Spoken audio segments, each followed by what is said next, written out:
Perhaps we need some outside universal threat to make us recognize this common bound.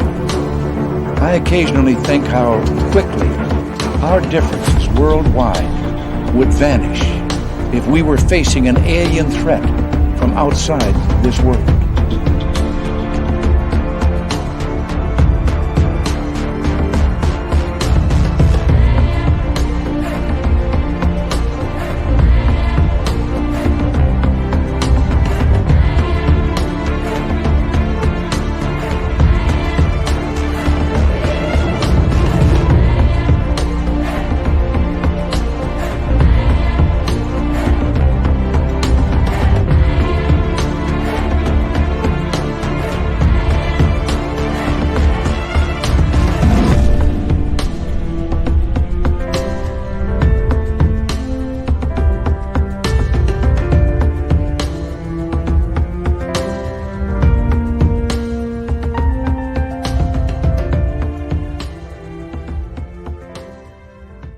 Good evening and welcome to a brand new week on Spaced Out Radio tonight. Hard to believe the final full week of January, but here we are. Wallace Wagner is going to be our guest tonight. We're talking UFOs, aliens, and the Bible. Has the truth changed? This is going to be one that opens up your mind tonight, and I am very excited for it. Very, very excited. Thank you for all of us. Dirty Filth is here to draw another spectacular cartoon. And then there's all of you who are in our chat room already. Yeah, let's fire this thing up, shall we? We have, let's see here, Nightmare in the gold medal position. We have Race Fan taking home a silver. Michael Morris with the bronze medal tonight. Moving on, Penny Van, Kathy Evans, and Cosmic Floor. How you doing? Roy Boy, and B, and Frank Falupa. How you doing? Frank Falupa, by the way, will be signing autographs after the show. Line up to the left of the studio, if you don't mind. To the left of the studio. Les Paul Holland, thanks for coming on in. Hi, Brown Dwarf and Paramarv. Jessica, welcome. Linda Bennett and Dutch Hank, good to have you both here. Hi, Sweet Donna Spencer. Thurston Howell III. And there he is, ladies and gentlemen, starting in goal tonight, number 31 from Luleå, Sweden, Lars Jansson. Yeah, he's got a quick glove hand, they say. Sam Danner, welcome to SOR Chat. And Monica and Jessica McCreary, Deb from SAC, thank you for joining us. Daryl Zierlein, how are you? Daryl will be signing autographs after the show as well. Line up to the right of the studio, if you don't mind. To the right of the studio. Kurt M. Markham, how you doing, buddy? Good to have you here. Crystal J. Gong Show, good to have you both here. And let's continue on. Mark Eddy, my man, how you doing? I hope your hair is looking great. Yeah, Mark Eddy's got good hair. Cannoli Theory, thank you for coming on in. Hi, Eva. Dirt Road, good to have you back. Sirius Dogon, welcome. W. David Page, thanks for coming on in. Hi, and Luscious Jules. Doug Shelby is here. The Doug Shelby has arrived, which means we can officially start this show. Robert Lamoth, nice to have you here. And where are we here? Michael Leger is here. The Michael Leger. Welcome, my friend. How's our little project going? Dirty Filth in the chat. Welcome. And who else do we have? Vash the Impaler, Bigfoot Rob, Obi Flett, and Pink Volo. Good to see you both. And let's scroll on down. Mark Sanchez. How many new Hawaiian shirts have you got ready for Vegas now, Mark? Please let us know. Hi, Chris.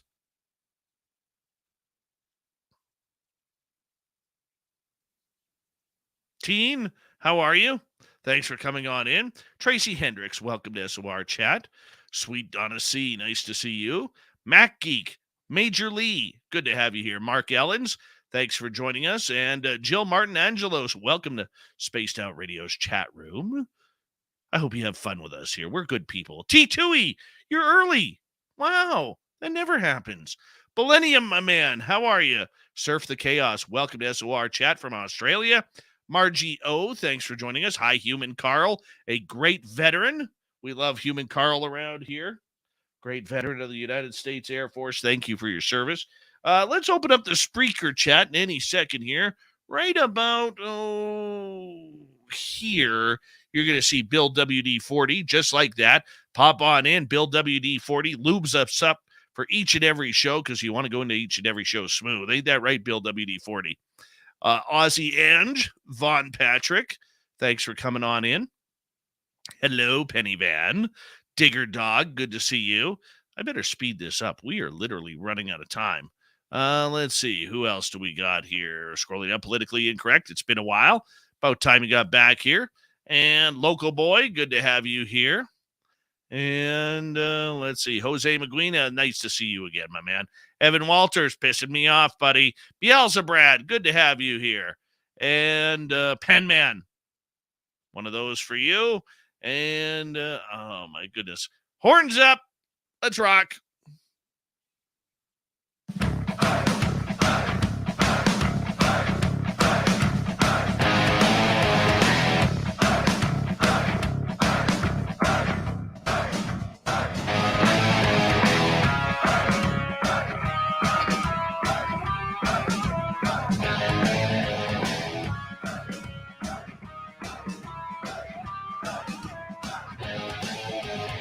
From the mountains of central British Columbia to you listening around the world, this, my friends, is Spaced Out Radio. I am your host, Dave Scott, sitting in the captain's chair of SOR headquarters.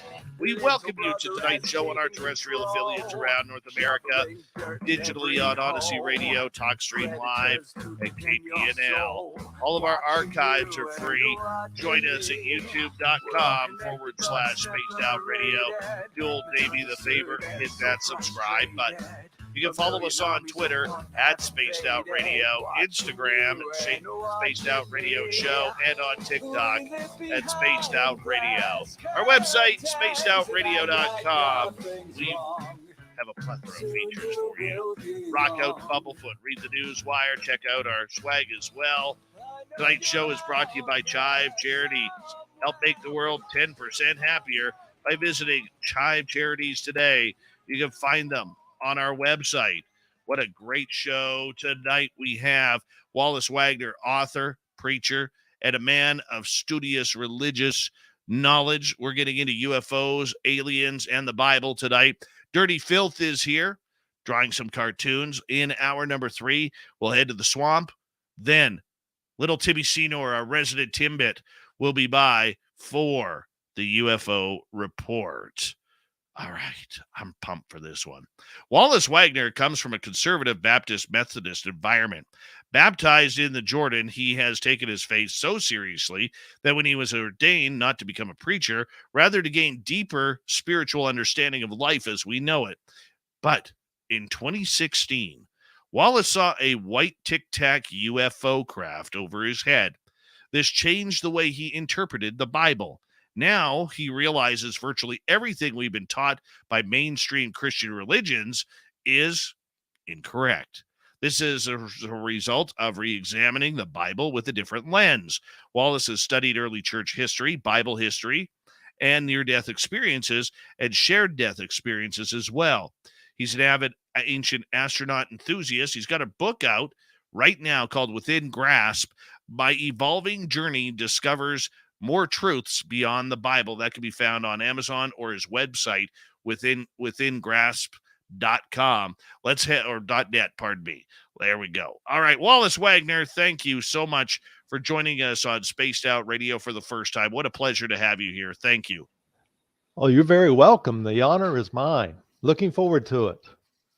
Oh, me too. Me too, my friend. And you know what? This is such a big subject for a lot of people, because not only do many of us struggle with religion, but we struggle with what else is out there as well. And you're really trying to combine the two. Are you being successful on that yet? Somewhat. I think that's the best answer I can give you. I've really separated religion and spirituality. I used to be religious, and I consider myself a lot more spiritual now. So that's what I'll say on that. So for you, I mean, you grew up obviously in a highly Christian type household. You know, God is everything, Jesus is everything. Do not cross the Bible. If you're good, you go up. If you're bad, you go down. And you don't want to be partying with the bad people. And darn that rock and roll and short skirts type of atmosphere. I mean, but now, you know, when you look back on the way you grew up to the man you are now, how have you changed over the years? A lot. And that's a big understatement. You're right. I grew up in the environment that God is everywhere. God is here now. God is omni everything. And the environment that I live in now, I'm still in the Bible Belt. I'm in Virginia on the East Coast, and most of the people and most of my friends, you know, still subscribe to that line of thought that God is here now, God is everywhere, God is omni everything. And up until I saw the craft, which was in 2016, you know, I believe that. That was my mantra. Uh, I've had about every job you can have in the church. I've covered for the preacher when he was absent. You know, I've done business meetings, sung in the choir, had all the other positions, taught Sunday school, and I was really, really into the Bible. That was my foundation. But seeing the craft, Dave, just jerked the rug out from underneath of me. And since 2016, for my life, you know, the blinders have come off. It did cause me to go back and reevaluate the entire Bible and do some early church history and Bible history and whatnot, and looking at the Bible differently, as well as now reading, you know, some other lines of thought that are out there. And let me insert also that it's funny, isn't it, that you might go to a bookstore and you always want to buy something that already agrees or supports what you think you believe. And what I'm reading now, these books are not in a Christian bookstore, but yet I still consider them quite spiritual and quite truthful. But I've changed so much that I've left most of the churchness in me behind, and I consider myself much more spiritual now. I have learned to meditate.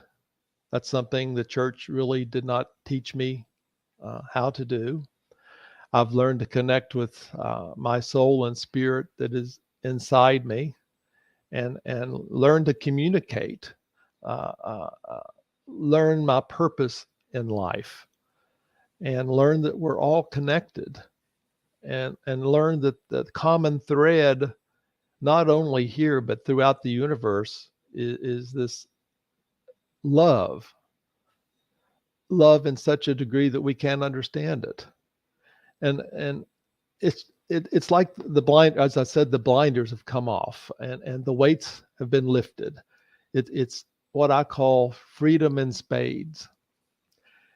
And you know, after I wrote my first book, Crossing the Crevice, I got to sit down and chat with Reverend Michael Carter, and Good man. Good he's man. he's the real deal. I actually consider him my mentor, and we're very good friends now.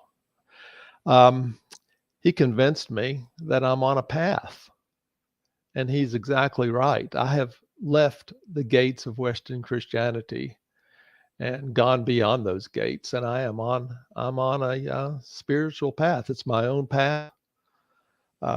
Nobody's pressing me to go forward or backwards. I'm traveling at my own speed, and I am learning things as I go. My belief structure now is completely different as it was, you know, 6 years ago. And What did you believe in UFOs, alien life prior to 2016? well, I've always been a science fiction guy. Love Star Trek. I mean, I was there for the very first original Star Trek show, sitting down in front of the old Zenith TV in 1966. I could not wait for that program to start. But I was indifferent. I felt that there was perhaps life out there. But when you're surrounded by people that say, well, you don't believe in that stuff, do you? You don't believe in little green men. You don't believe in flying disc. That stuff's nonsense. And then you're surrounded by people that believe that all UFOs are from the devil and they're really demons. I mean, that's the mantra around here, even today. You kind of don't want to think about it, I guess is what I'm saying. Yeah, you've heard about it, but are they real? That was still a question in my mind. And in 2016, that question got answered in a period of about 3 seconds. Well, I want to get to your experience in the next half hour here, because I already have a million questions going through my mind. Why are religious people, and this isn't a shot against them or over their bow or anything, but why are religious people so absolutely afraid that aliens are demons, something coming out of the sky? And the reason why I ask that is when I think about it, and I'm not a religious scholar whatsoever. Okay, I am, as I tell my audience all the time, I am a big God guy. I'm a believer in God. I would consider myself a creationist. All right, but that's neither here nor there. My religious beliefs or my spiritual beliefs really don't impact what anybody else wants to believe. That being said, when I look at even the Old Testament, and Earth was built in 7 days and everything, we don't know how long one of God's days are. We don't know if it's 24 hours, which is a human standard, or if it's 10,000 years or a million years. We don't know. And who's to say that while he was creating us, he wasn't creating other civilizations as well, way out in the cosmos? So where does this fear come from? Well, here where I live, and there again, I'm painting with a very wide brush. The belief pretty much is that the Earth is only 6,000 years old, because one day is the one day literally as it is now. So God created the Earth in 6 days and then had the resting day, the seventh day. And each day is 1,000 years. And they get that from Peter. One day is but 1,000 years with the Lord. So 6,000 years is how the earth is. And they point to creationists like Ken Ham and McFarlane and DeYoung and people like that seem to poo-poo carbon-14 and carbon-14 dating and support this young earth theory. And I no longer buy into that at all. The earth is way, way older. And you're exactly correct when you say, who's to say how long a day was back then? You mentioned you're a believer in God. Well, God exists, in the New Testament as spirit, love, and light. Those are the three attributes, and time doesn't exist. So if we're talking about God from a realm where time doesn't exist, it's man's conjecture on the one day is 24 hours and there's 6 days in a week and 6 days of creation and each day equates to 1,000 years. And I just don't buy it. The science doesn't buy it either. And in my first book, I use both coal and salt to really show that the earth is millions and billions of years old, not just 6,000. Okay, but explain the fear to me. Well, why the fear is the unknown, but the fear is that God created us in his image. So if there's an entity that's out there that's not or that doesn't look exactly like us, it must be from the devil. It must be from the other side. And there's always the fear of the unknown. And I think we're brought up that way. You're afraid of the dark. You're afraid to go down in the basement with the lights off. You're afraid of things you don't understand. And that has been, a human construct, forever. But it's like a god being a god. If I was alive 4,000 years ago and struck a match, I would be considered a god, because I had a miracle. I could make fire in my hand. That you get over this by realizing that it's science that we don't understand. And if you look at it from that aspect, there's really nothing to be afraid of. So it's fear. To answer your question, it's fear for things you don't understand. We all live in our little world. We make our own realities. I'm a firm believer in that. And if you're exposed to something too much too fast, it's like giving you too much wisdom. You can't handle all God's wisdom at once. It would blow your mind, literally. So you gain wisdom in bits and pieces. And it's like trying to convince somebody what I'm going to try to convince tonight with UFOs in the Bible and whatnot. If you give them too much information too fast, they just turn you off, and they can't handle it. And it's the same thing with any type of knowledge that goes outside their realm of reality. If it's too much too fast, they turn you off. So you've got to attack. If you want to attack, that's probably not the best word to use, but let's say expose your viewpoints a little bit at a time, and come in from different angles. And it may take time. Everybody absorbs information differently and on their own, on their own time frame. But I hope that answered your question. I think fear is the biggest. So it kind of does. I guess what I'm looking for is, where did the whole idea that anything that comes from the stars, any type of life form that comes from the outside our solar system, is evil, is demonic? Because God created us in his image. God created this world. God is here now. And that's our sphere of reality. If it's anything outside of that, it must be from the devil. That's the way I would answer that. So it's pretty much been bred into us. I would think so. Yes, sir. I mean, you can go back and look at the old science fiction movies. People landing in crafts. A lot of these B movies, and it's always, Annie, go get your gun. But as time has gone on now, we've kind of been indoctrinated a little bit, even with the bar scene in Star Wars and Star Trek and whatnot. That at least for me, I'm not scared anymore. Even if I saw a mantis being in front of me, I was not scared when I saw my craft, and maybe 40 years ago, I might have been scared when I saw the craft. So what's the reaction from the people who trend around you regarding your epiphany about aliens, UFOs being all part of the life experience? I'll sum it up in one sentence. We won't know for sure until we cross over.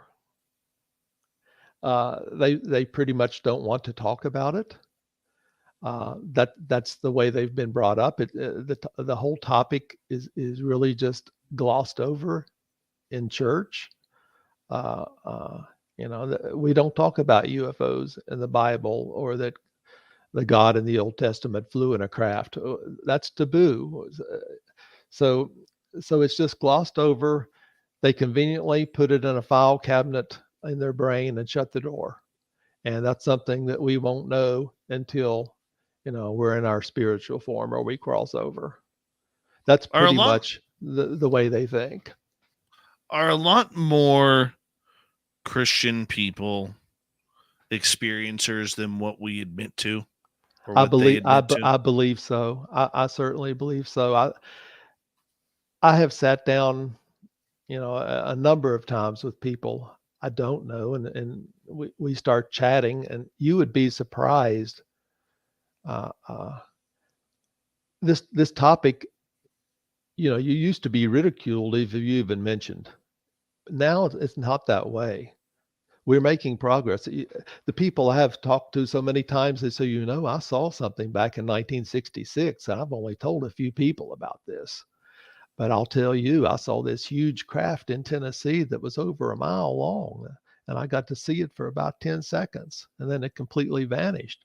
And it's stories like that I'm hearing more and more from people from all walks of life. That yes, it's becoming uh, okay to talk about, and you're not really ridiculed anymore. But then again, you have people that will acknowledge that it's there, but they just don't feel comfortable discussing it. And a lot of Christians seem to fall, into that category. So maybe tonight we can peel back some of the onion and get to the core on some of these topics and encounters. Well, let me ask you. We got about 2.5 minutes left here before we go to break. What do you think then? Where a few years ago in the Catholic religion, Pope Francis was asked the alien question, and he basically said, "Hey, if aliens come down here, I would be more than willing to baptize them into a life of God." I mean, do you think there are major religions like the Catholic religion that are holding back on what they truly know about extraterrestrial life? Well, you certainly hit the nail on the head with the Catholic religion. Would love to be in the basement of the Vatican. They have books and stories and writings that they don't want to share. They're very protective. Uh, the Jewish faith is much more open uh, to extraterrestrials and God being over other planets. In fact, one of their old writings says that the God of the Old Testament actually rules over 18,000 celestial bodies, not just Earth. And they are much more open. For Christians, they are much more. I hate to use the word narrow-minded because that would offend, but let's just say they've only been exposed to what they've been exposed to, and that exposure comes from the church doctrine or the agenda. Well, I call it the church agenda, which has been in place since the church was created, which is the support of one male God and one life to live. And you better get it right now and claim Jesus as your Lord and Savior, or as you say, you'll go down instead of up. And that if you're constantly bombarded with that same information, that becomes your reality. And that's where most Christians are stuck at today. And there again, what do you do when you read? You don't go out and buy a book that goes against what you believe. Most people go out and would buy a book that supports what you believe or looks at what you believe from Very true. another angle. And on that note, Wallace Wagner, I'm going to get you to hold on right there because we are going to go to break here at the bottom of the hour. And what a great start to tonight's show. Author, researcher Wallace Wagner, his book Within Grasp, My Evolving Journey Discovers More Truths Beyond the Bible. Can the two coexist? We will learn more in the second half hour of Spaced Out Radio coming up right after this. Stay tuned.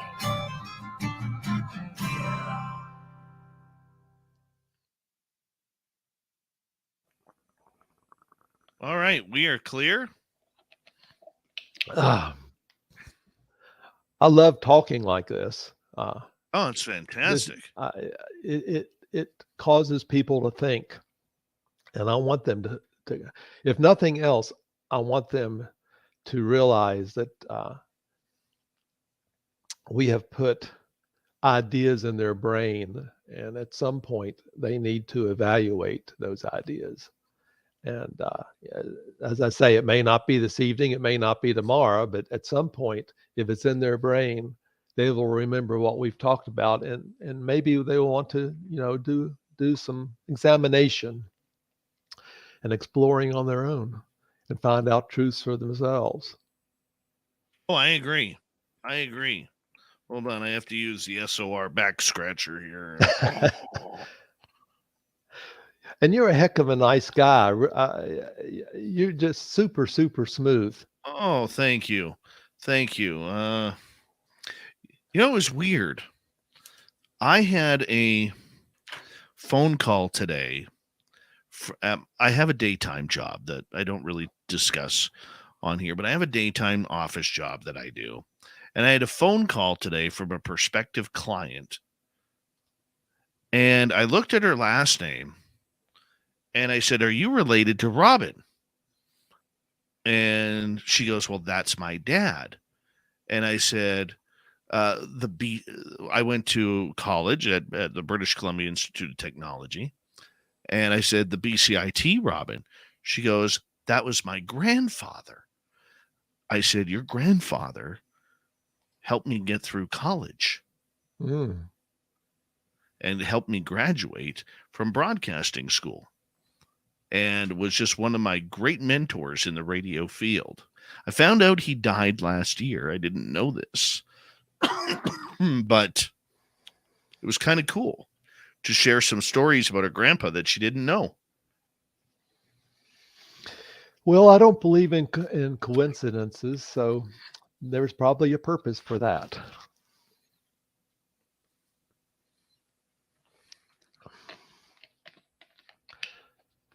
I went to WVU myself and studied agriculture, forestry, and business. And I've been a coal miner, a banker, a water plant operator, a farmer, an international salesman, and the list goes on. A phlebotomist, a soil conservationist, uh, mailman.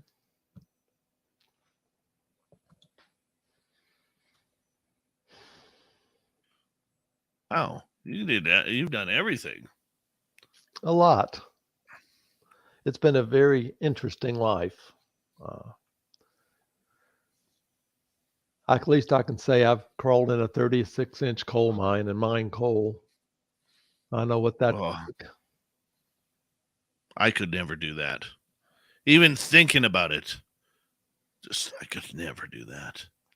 It's blacker than space. It's as black can be. I bet.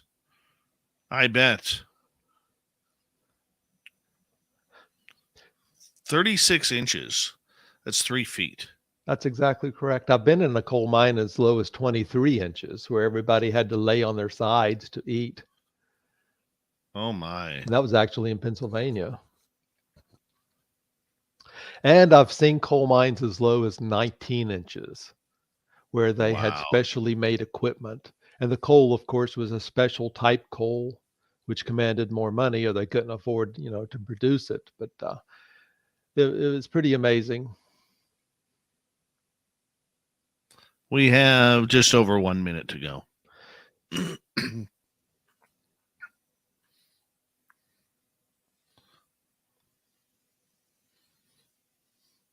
This is fantastic. So are people happy with what we're talking about? Oh, yeah. So far, so good. That's the main thing. So far, so good. We'll get some audience questions in hour number 2. Wonderful. All right. Thank you to Monica for kicking off this super chat tonight. The super chat is a wonderful way to support what we do on this show on a nightly basis. So thank you. Hey there, Super Duke. Super Duke. in the chat room, Super Duke. And anyways, thank you, Monica. The Super Chat is a wonderful way to support what we do on this show on a nightly basis. And don't forget, May 19th to 21st, the second annual Las Vegas party. Be like Eric Markham. Show up at the party and get ready for a good time. By the way, Paul Holland, you and Eric Markham need to share guitar stories and collections. Here we go, everyone.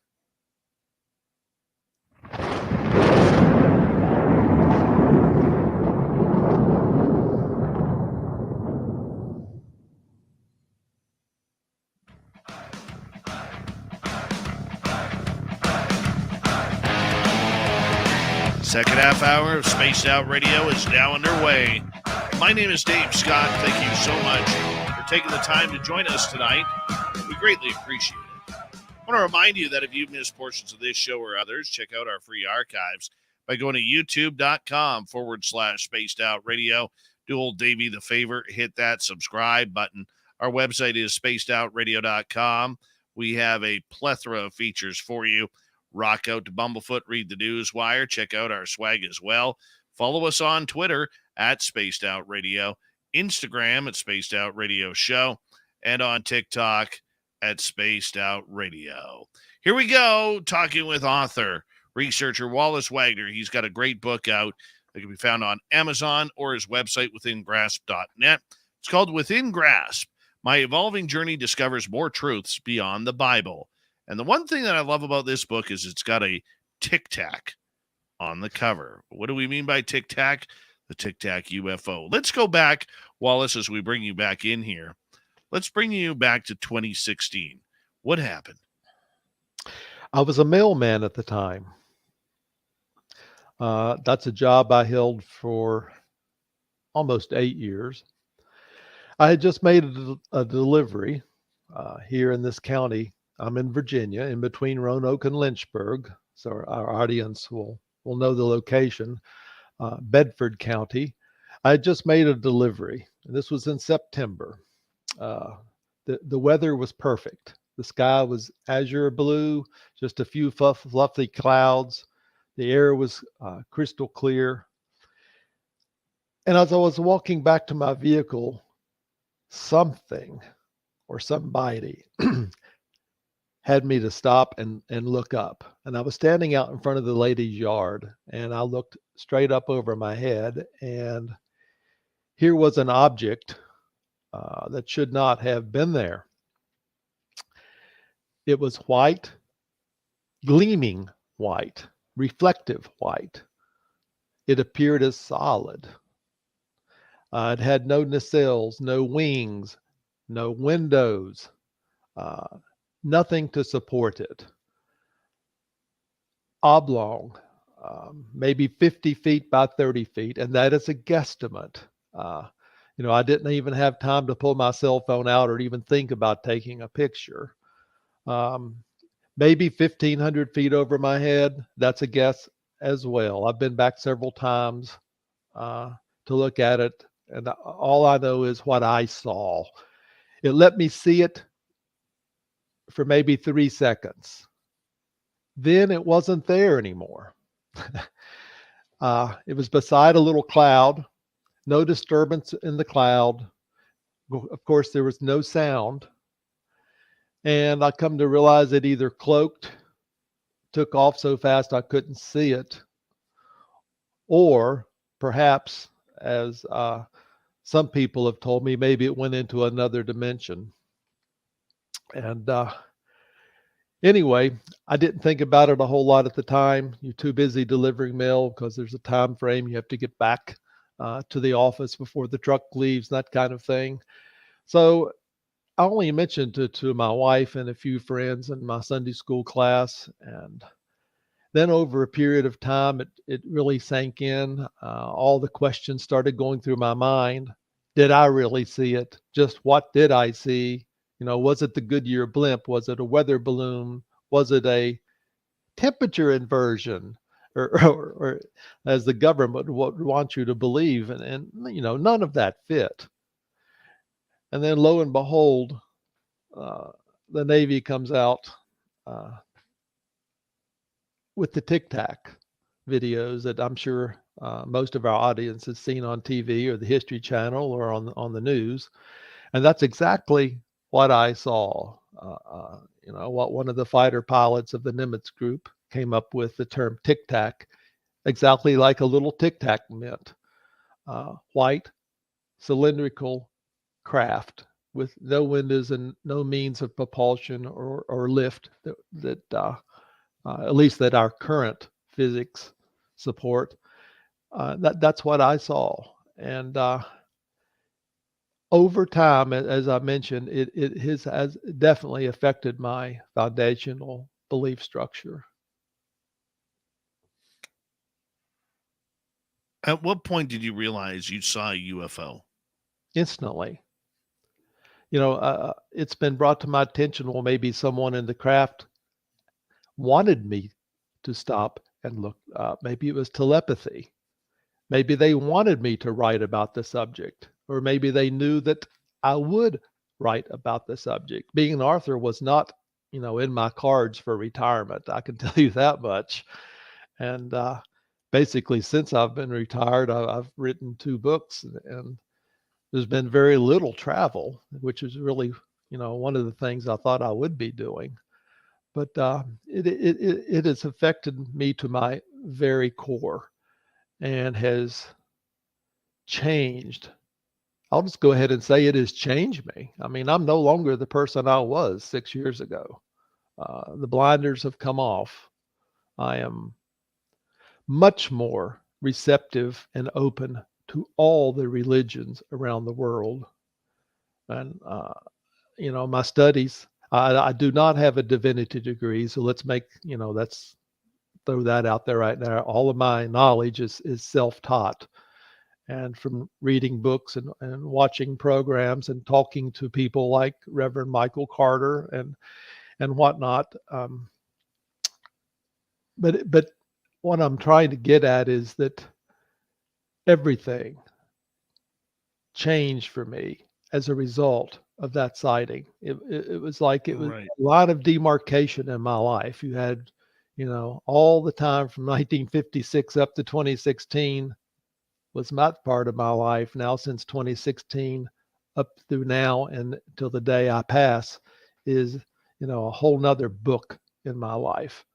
And that's what I want to share with people, what has happened to my belief structure in the last 6 years as a result of seeing that craft. Well, okay. So you see the craft and it changes your belief structure. What did you do then? Did you immediately start looking into UFOs? Did you immediately start researching what you saw? Well, not immediately. It took some time. I was so involved with church at that point in time, teaching Sunday school, singing in the choir, being on a bunch of committees and whatnot. And it did not scare me. Let me start there.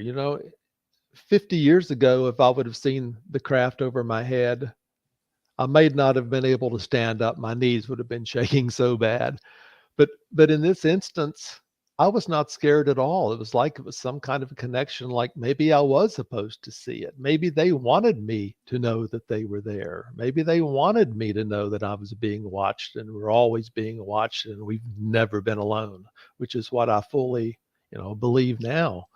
And it just changed me to the point that I eased into this.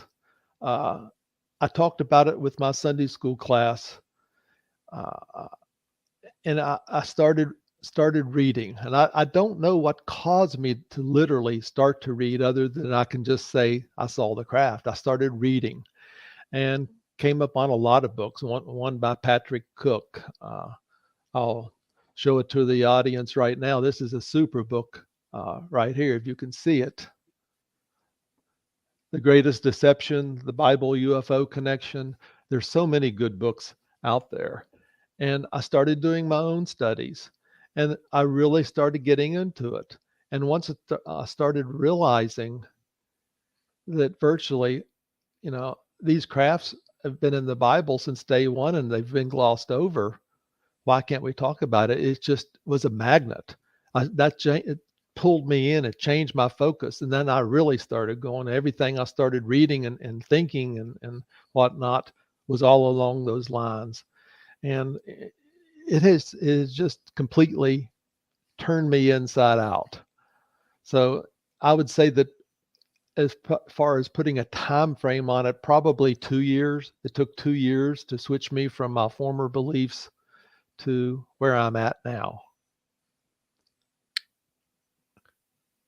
At the time when you saw this, you mentioned that it starstruck you. It really made you look and think and kind of ponder everything. At any point, did you think it was evil? No, no, I never felt a presence of evil at all. Uh, I can honestly say I felt some way, somehow, that it was letting me know that we're not alone. I'll say that. And then there's another part of me that says, this may have been or is our own craft, secret government. I'm big into the secret government. Started with Eisenhower. I put that in my initial book. And we've spent so many billions and trillions of dollars that aren't accounted for. And the Space Force that we have now was just an afterthought to help, I guess, ease the pain for what we've already known. I'm a big believer in Ben Rich, who used to run the Lockheed Skunk Works, that said back in the 90s, we've already been out there. We had the equation wrong, but we have that fixed now. And we actually have taken ET home. There's a part of me that says it may be our own technology, and maybe that they're exposing it to see how we would interpret it, to see if we would be scared, to see if it would change our lives. So that's something I'm battling inside, whether it was truly extraterrestrial, or is it something that we have. Now, how we got it, that's another story in itself. It could very well be back engineering. I know we have downcrafts. I'm a firm believer in Bob Lazar. And those are the two things in my mind that, I'm banding around is it theirs or is it ours? And if it is ours, was it really developed from theirs? It certainly supports that we have life out there. And I felt no evil, from it at all. Now, I'm sorry for stuttering there for a second. When you look at it, though, I mean, that's not supposed to exist. Well, I know that's exactly correct. It's not supposed to exist. And, little green men don't exist. You don't believe in flying saucers, do you? And things of that nature. But I got news for you. God is even bigger than what you make him out to be. God is spirit, and that spirit is over all the universes. That's my belief structure now. And there is a multitude of other life forms out there. The picture you see behind me now is from Hubble. It's a wide field space shot. Those are not planets that you see, nor are they solar systems. Every little dot you see on the screen behind me is a galaxy full of billions of stars. And around each of those stars, most astronomers would guarantee there is at least one planet. So you're looking at billions and billions and billions of planets. And who is to say that we are God's only creation? I mean, the Bible itself uses the word us, which is certainly open for interpretation. So us is plural. The correct word was actually Elohim, which was mentioned in the Bible some 2,500 times or more. And of course, it was removed because it was plural. So there's more than one God. That's what us is. You're taught to believe it's God, Jesus, and the Holy Spirit. That's what it has to be to fit the Trinity, but that's not what it is at all. Us is really Elohim, Elohim, plural, multiple gods, both male and female gods. So when you speak of God, that's really a misnomer. You're really referring to gods, plural. Makes sense. Makes sense. When you saw the Tic-Tac all but brief for 3 seconds, and it changed your life, it changed your perspective, effective immediately. Do you believe that there was some sort of telecommunication between that craft and what you experienced that day within yourself? I did not at the time, but I do now. There was absolutely no reason for me to stop in the lady's yard and just peer up into the sky. I would have been in a hurry to get back to my vehicle and make my next stop. And that's something you never really did, was look up in the sky just to see airplanes or helicopters or kites flying over. Of course, we've all done that. I live on the eastern front of the Blue Ridge, where there's a FAA tower, and I see a lot of contrails and whatnot. So I can't say that I've never looked up. Of course, you looked up, but the timing for me to have looked up and seen the craft for the 3 seconds it was there, I think maybe there was some kind of a connection. Let me just throw that out. Maybe it was telepathy. For a lot of people out there, Wallace, they may not understand how 3 short seconds of a UFO can change your life. Why do you think this affected you so greatly? I was brought up, in the environment that UFOs are from the devil. And you don't believe in that stuff. They're not in the Bible. God flew in a UFO is utter nonsense. That the God created us and we're his own little special creation, and God is here with us now. That's as expanded as my mind used to be. Some way, somehow, seeing that craft was a seminal point in my life. It allowed me to realize that, hey, maybe that's just not right. And the more I've looked into it, Dave, it's not right. Life is out there. I mean, depending on who you believe, we've cataloged close to 60 different species already. It's not something you're going to see in the mainstream media, but let's just say people that are a lot smarter than I am, that have their doctorates, that have done a lot more research than I have, would support exactly what I've said, that we've cataloged multiple other life forms, and we've been visited since day one, and we've never been alone since day one, and we're not alone now. So how all this developed, that we're alone, and that we ourselves here on this planet have the total connection to the God, really goes back to the original early church and developing the agenda for what the church would believe. And that same agenda has been carried on, for the last, 1800 years or so. And it really hasn't changed. It's a one male God. Get to know God now. Just not acknowledge him, but really know him. You only have this one life to live, and you better get it right.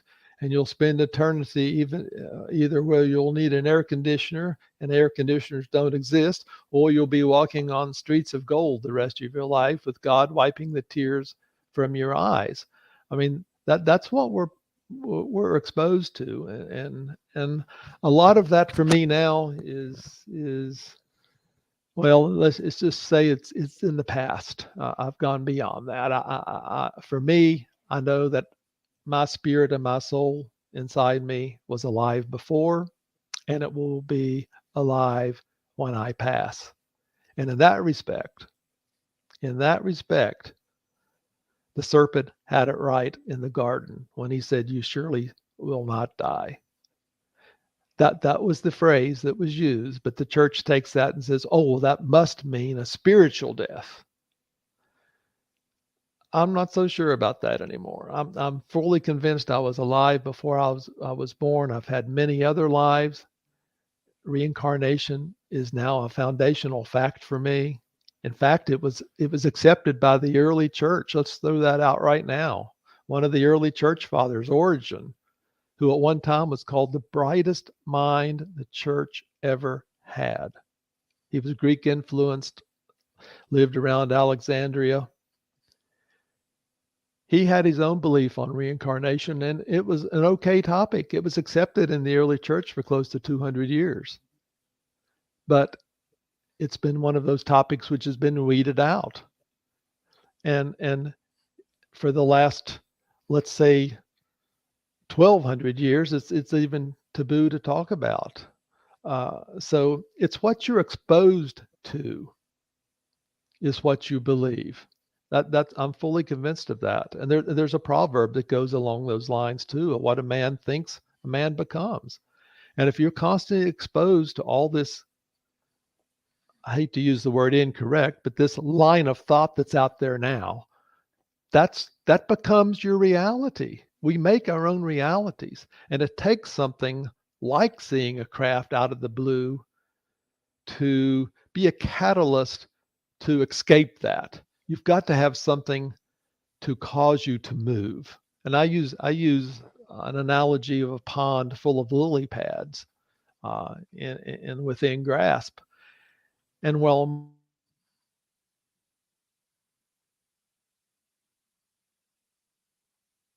Wallace's computer has frozen there for a quick second. There you go. Now we got you back. We got 2 minutes. Yes. Interesting. Somebody must be trying to cut me off. I use the analogy of being in a pond with lily pads, and I've learned I can jump from lily pad to lily pad. And I'm still in the same pond, mind you, but most of my friends are still stuck on the lily pad that they're on. And that's the analogy that I use. My eyes have been opened, and I see things a lot differently now, Dave. Do you enjoy this newer outlook? I do. The weights have been lifted. My eyes have been opened.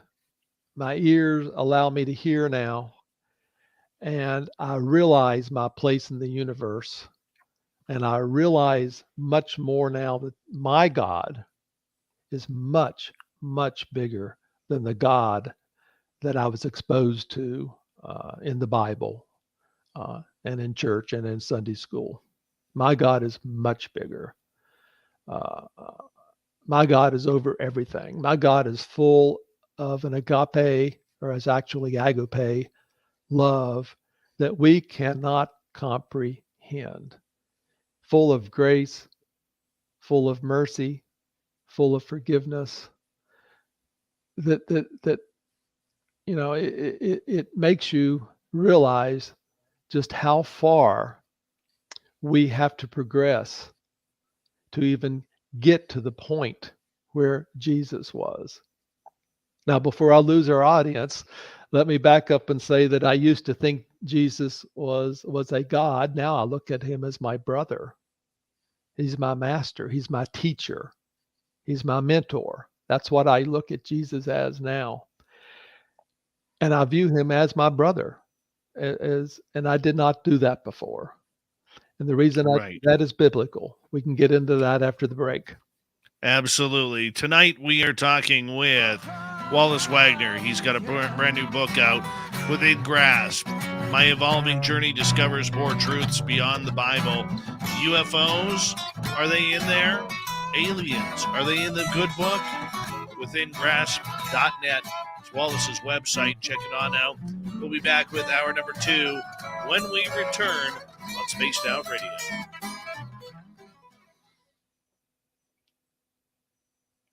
Awesome. I'm sorry, First my hour. computer cut out there. I don't know what happened. That's twice it's It done that. It happens. cut out once before.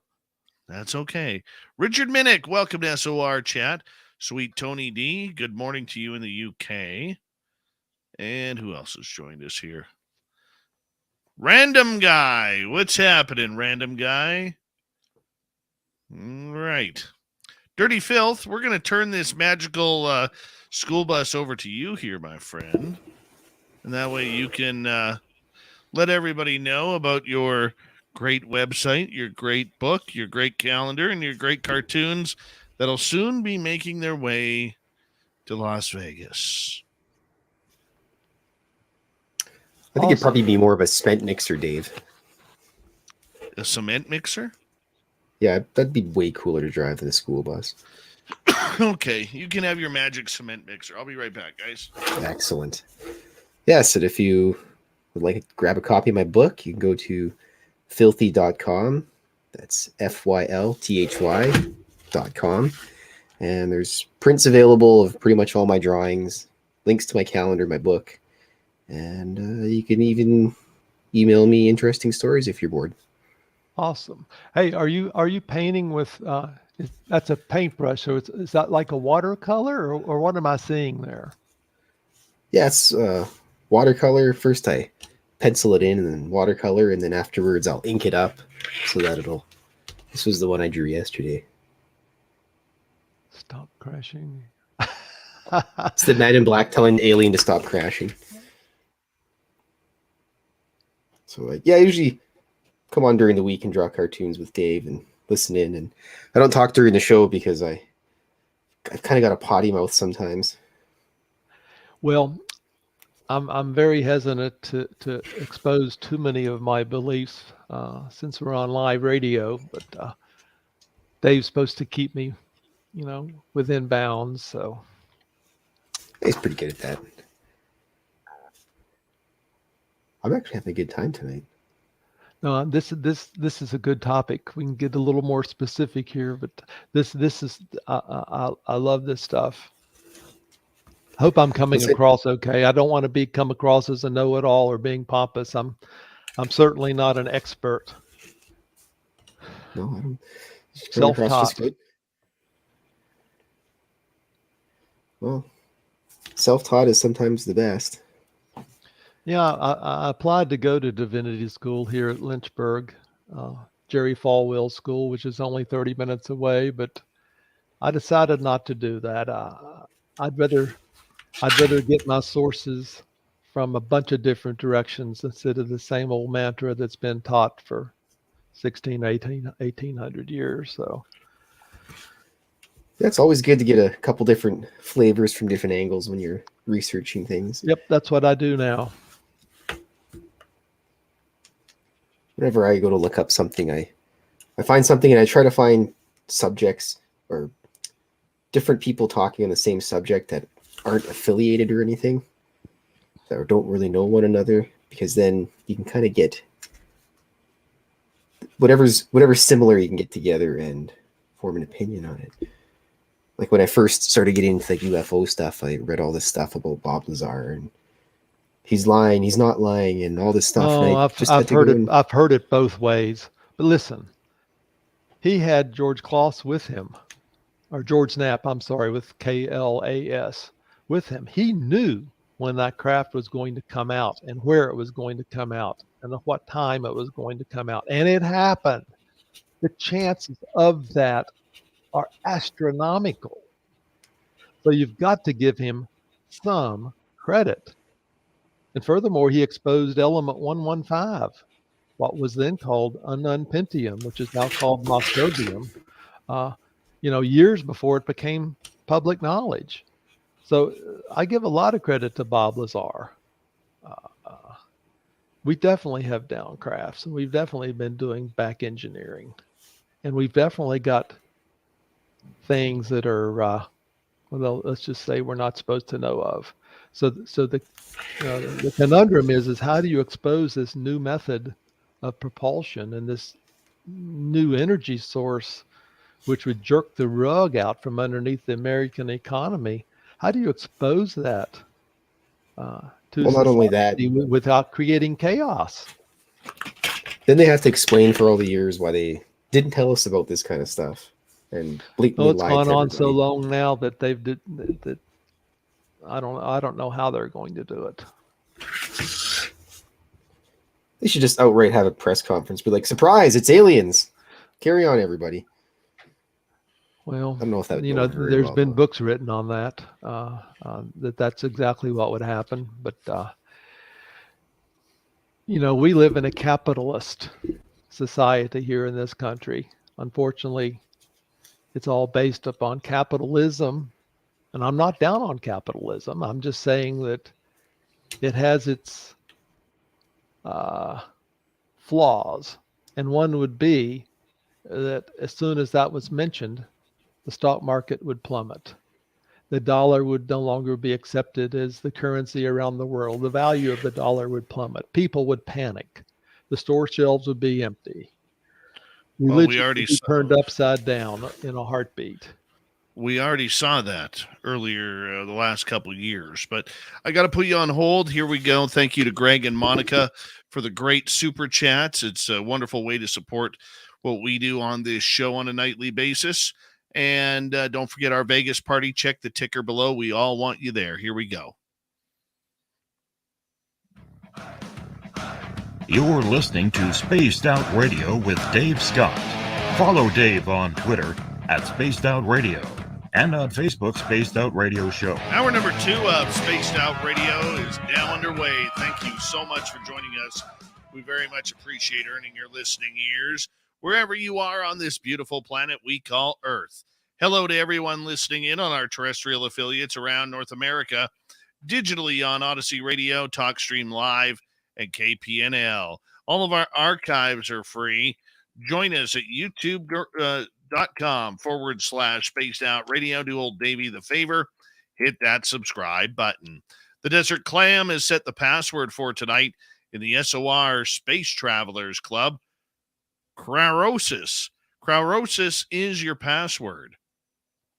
Use it wisely, space travelers, as the Clam sets the password each and every night right here on Spaced Out Radio. Our website is spacedoutradio.com. We have a plethora of features for you. Rock out to Bumblefoot, read the news wire, check out our swag as well. Follow us on Twitter at Spaced Out Radio, Instagram at Spaced Out Radio Show, and on TikTok at Spaced Out Radio. Here we go. Wallace Wagner, we got him for another hour here. He is a scholar, an author, former postman, has a great book out called Within Grasp. My Evolving Journey Discovers More Truths Beyond the Bible. It can be found on Amazon or his website, withingrasp.net. Wallace, welcome back. Glad to be back. Thanks, Dave. An interesting first hour here where we kind of broke it down about your UFO sighting the last half hour. You know, when we look at the Bible, not many of us are searching for aliens and UFOs. You never did before your Tic-Tac experience in 2016. And now when you've reread the good book there, what's your interpretation of it? We've never been alone, and those crafts have been there since, well, Genesis through Revelation. I see crafts everywhere now where I did not before. I mean, let's start in Genesis real fast. If God is everywhere all the time and he's here now, how does he go down? Have you ever thought about that? What do you mean he go down? Well, or let us go down. Either one. I mean, like, let's take the Tower of Babel, for example. Why does God need to come down? If he's supposed to be here already. If God is everywhere all the time, how does God come down? I see I've stumped you. You're awfully quiet, Dave. I'm thinking. Okay. Like, how does he come down from the heavens or wherever he may be? But he's supposed to be everywhere all the time. He's omni-everything. That's what we're taught. Right. He's already here. So if you're already here, how do you come down? To come down means that you're in a specific place to begin with. Okay. I mean, that's little things like this now that have been opened up to me. And I mean, the God of the Old Testament definitely flew in a craft. And there's no question in my mind now. And look at Elijah taken up in a whirlwind, chariot of fire. These chariots of fire go back to von Daniken, who exposed all this back in the 60s and early 70s. Kudos to him, by the way. I mean, he was the start of a lot of this for people that believe that. And he was taken up into the sky and by a chariot of fire. That's definitely a UFO encounter. And look at Elisha. He had an experience with cloaked crafts in Kings. His servant could not see, so he prayed to God that his eyes be open, and the servant's eyes were open, and here were chariots of fire, cloaked crafts all around Elisha that he just couldn't see before. These crafts are everywhere. Sometimes they're looked at as being spirits. Sometimes they're looked at as being clouds. But without a doubt, from Genesis through Revelation, I see crafts now. And let's talk about Revelation real fast. Chapter 4, for example. How many times in the past have I read this, that John sees a door open in heaven, and we just gloss over that and keep reading on? What if it's a literal door? Anything that you look up is heaven. What if it's a literal door? He sees a door open in heaven, and it is called "Come Up Here."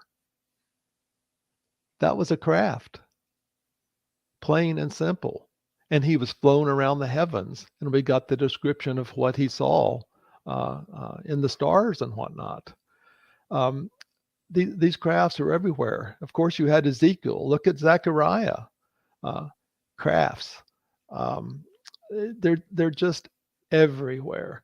And the God of the Old Testament, when the thunders and the lightnings and the earthquakes and the winds pertaining to Elisha and Elijah and Ezekiel, that's all the signs of a crafts. You consider Paul in the New Testament on the Damascus Road experience. The light shone around him, and a voice comes from heaven. That voice emanated from a craft just where the light came from. Same thing with the shepherds in the fields at night, on the night of Jesus' birth. The light shone down around them, and a voice came out. Well, this light that shows around in a circle, where does that come from?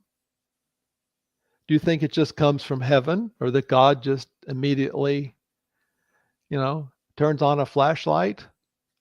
It comes from a craft. It's a focus beam of light.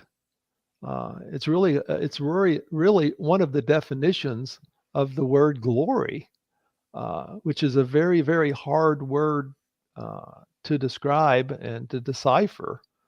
But it's used a lot when you read about the glory of God. You're really reading about the light of God.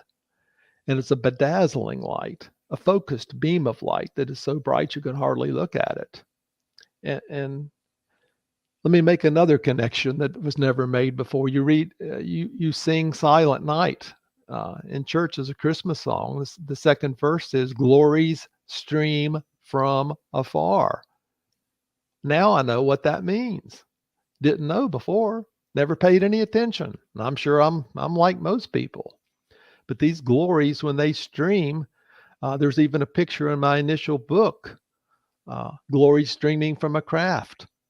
There's a picture of that somebody drew. You can't make this stuff up. These crafts have been with us. Anytime you hear a sound in the Bible, God speaking, it's emanating from a craft. I'm fully convinced of that. Same thing with the Transfiguration. So you have the clouds hide the craft. You read through the Bible, wherever the God rides on the clouds keep prayers from getting through, just on and on and on. And in Within Grasp, I interviewed Dr. Barry Downing, who is a retired minister now. He was the first pastor to publicly declare that there were UFOs in the Bible, and he's written, 2 books on the subject. Going back, the first one was in '68, I believe, and he focuses in on the experiences of Moses and what happened with crossing the Red Sea and whatnot. Definitely, the pillars of light and the pillars of fire, all coming from a craft. And I'm fully convinced, that the God of the Old Testament, which you may, and most of our audience may feel is the God of the universe. I no longer feel that, by the way, but definitely rode in a craft. Now, it's not only that God, but many gods of all other cultures from around the world at all points in time, in all other cultures. A lot of these gods came in crafts.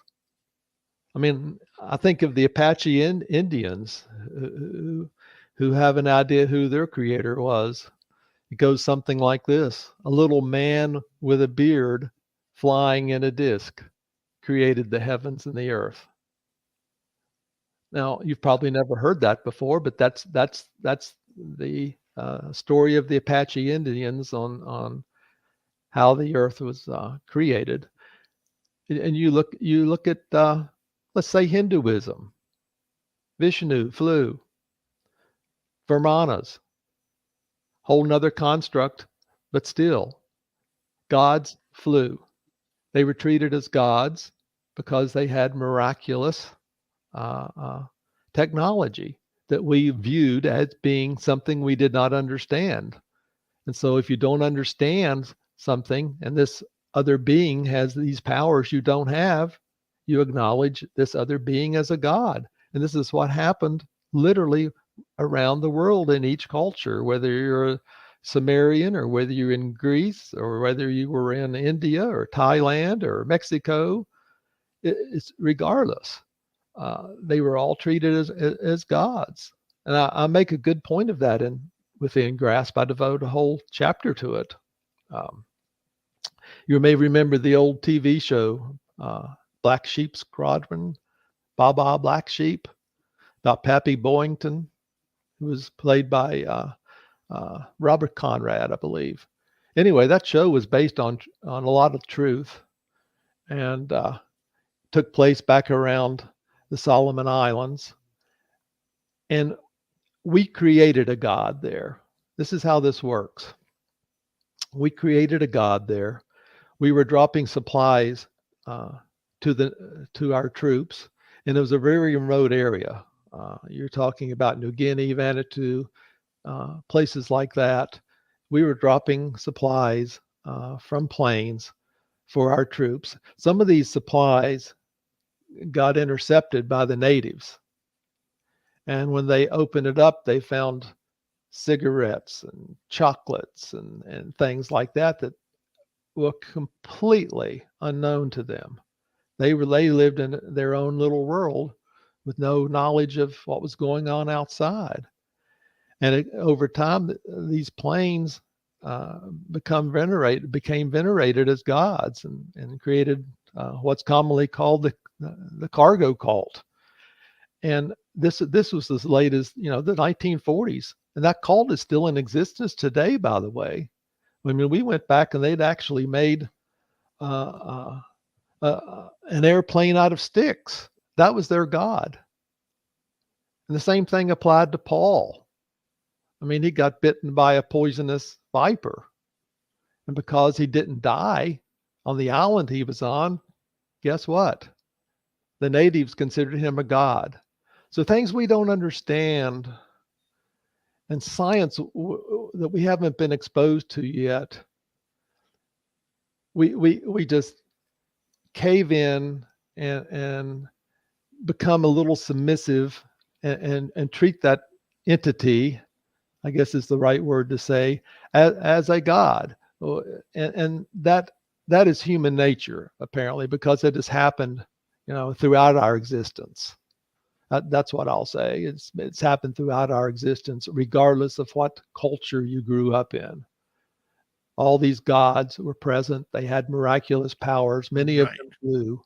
And if you could fly back, even Solomon flew. I mean, let's throw that out. As late, and that hadn't been, all that long ago. He flew according to the some of the Ethiopian writings, but I mean that's where I stand now. I'm more open to these other religions.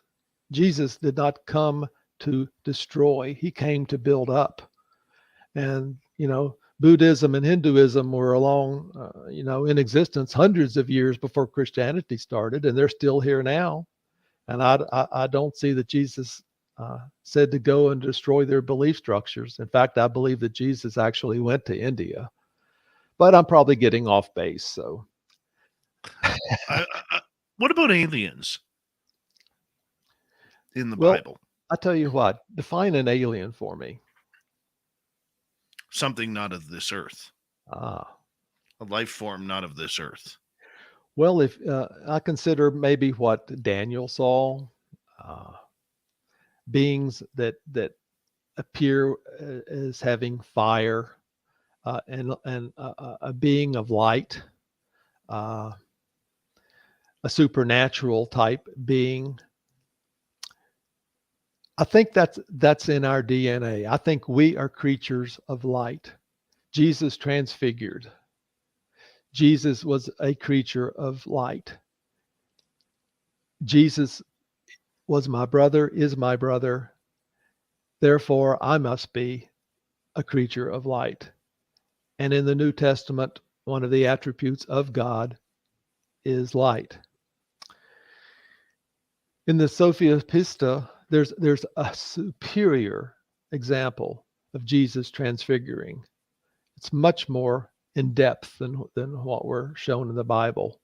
It happened on the Mount of Olives, and all of his disciples are there watching it. And these shards of gleaming, glistening light all start to appear around Jesus, and he literally turns into light.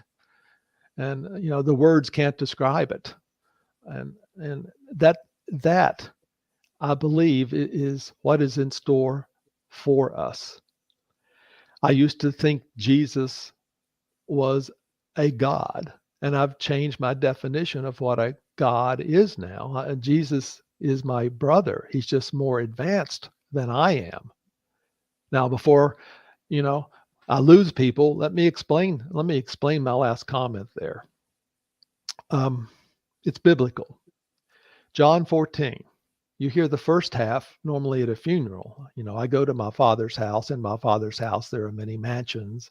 If it were not so, I would have told you.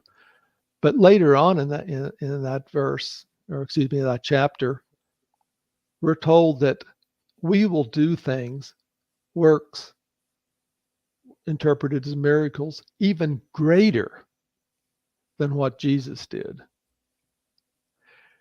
That tells me I'm a little God, or what I envisioned as being a little God in the past. If I would have said I was a little God when I was singing in the choir in the Baptist church, I probably would have been excommunicated because I would be considered a New Age wacko. I don't consider myself a wacko anymore. I consider myself a little God. It's just my past lives and where I am at now is who I am. I am on a path of growth. I'm developing my internal spirit and my soul, every day, and I acknowledge that now. That's something that was hidden before, and we're all on our own paths, whether we acknowledge it or not, and we're all heading towards the light, whether we acknowledge it or not. And we're all brothers and sisters, whether we acknowledge it or not. We're just on different paths. We're at different stages, I guess is a better way to say it, of evolution. Right. And Jesus is much, much more evolved.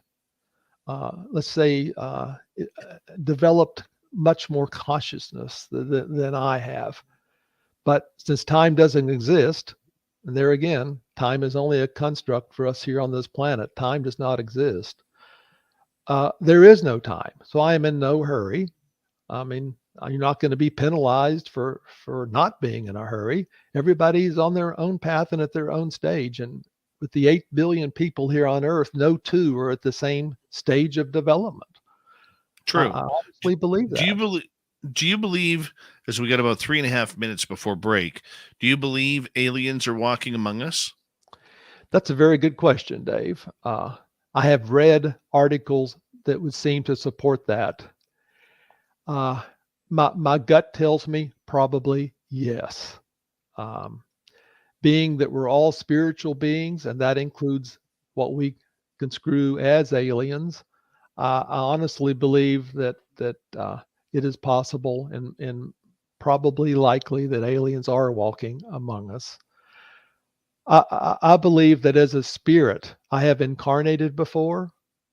And who's to say that I've incarnated just on this planet? I've opened my mind.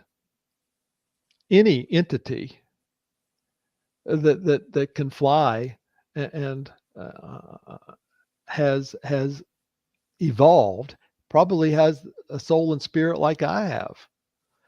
Whether you're talking about a reptilian or what we call grays, some of them are tall, some are short, or what we might call Nordics, or the Mantis people, or whatever. They're evolved beings of space, as I am. And I think Reverend Barbara DeLong said it best. She views God as being a plasmic ball of energy, almost like a dandelion that has shot out little seeds into space. Well, you froze up again. I'm sure we'll bounce you right back here momentarily. Okay. There you are. These little seeds all want to become like the Creator. And that's exactly what's in our DNA. I want to become like the Creator. I'm a little creator. I'm a little God. I firmly believe that now. It's just I'm on a path of development, my own path. I'm traveling at my own speed. I am teaching, is probably a good word to use, my soul and spirit by using my emotions. And that's why I have this body, is to feel things, to taste things, to realize things. And to understand, and that's my take on it now. And again, it's the second part of John 14 that I feel comfortable in discussing that. I'm actually a little God, and I know in my future I will be able to perform what is perceived as miracles, the same as Jesus did. I'll be like Peter, who actually took one step on the water before he panicked. That's often overlooked, but he did step out of the boat, and that first step he took, he walked on water by himself before he called out to Jesus. So, he got a little bit of what Jesus was trying to teach, and I wonder how much of it, we really got. All the Gnostic stuff was weeded out, and I put the Book of Thomas, in the appendix of Within Grasp. That ought to be an eye-awakening read for a lot of people. And I put the Book of Enoch in there as well. Origen and Clement of Alexandria and a few others wanted that book left in the Bible because it referred to a Messiah. It got kicked out. It's still in the Ethiopian Orthodox Bible, though. But you've got to understand and read Enoch to really get a hold of kind of, other beings being out in space. And on that note, we got Wallace Wagner for another 30 minutes more talk on aliens among us. He's got a great book out, Within Grasp. My Evolving Journey Discovers More Truths Beyond the Bible. Can be found on Amazon, withingrasp.net. Spaced Out Radio continues with the second half right after this.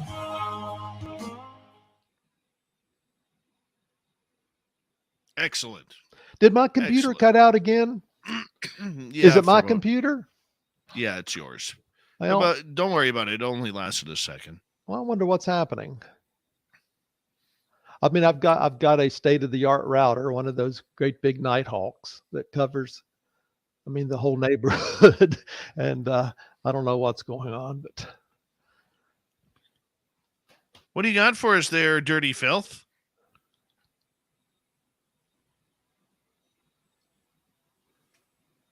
See how long he speaks without for remembering to turn his microphone on. You put me on mute, Dave. Did not. Yeah, you did.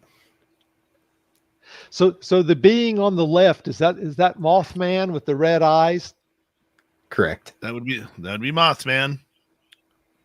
Awesome. And you got And then Team an Stump there alien as well. gray. An alien gray, Bigfoot, and a man in black.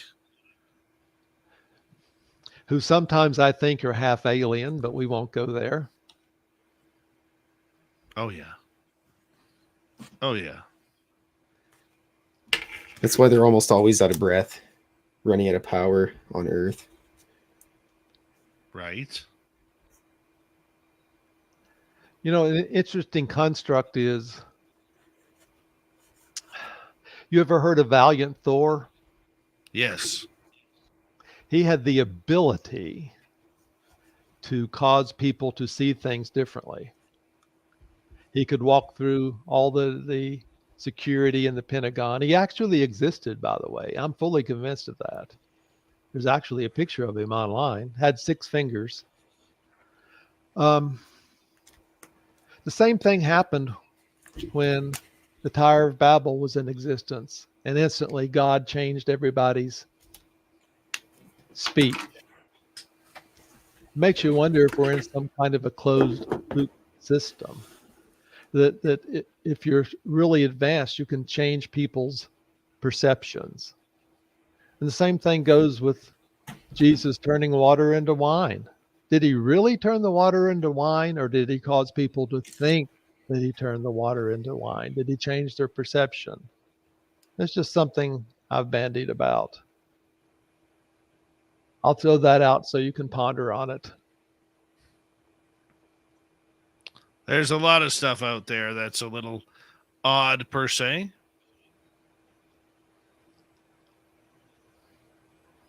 Am I doing okay rattling on, Dave?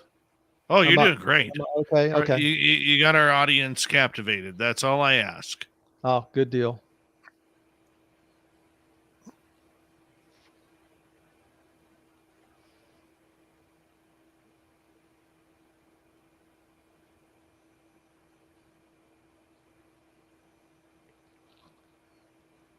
See where we are. Dave, I got about 100 art cards ready to go. Nice. And what are you doing with them, Dirty Filth? I'll be handing them out to anybody that finds me in Las Vegas at the Spaced Out Radio Party. I'll let you even shuffle through and pick one out that you want. And will people be able to get your calendar and your book there too? There's a good possibility of that. I might even draw in the book for them. I love the picture of the Tic-Tac. I don't know when they got the little landing gears, but I always draw them on there. You have the dimensions just about right. 50 Excellent. feet by 30 feet, 5 by 3.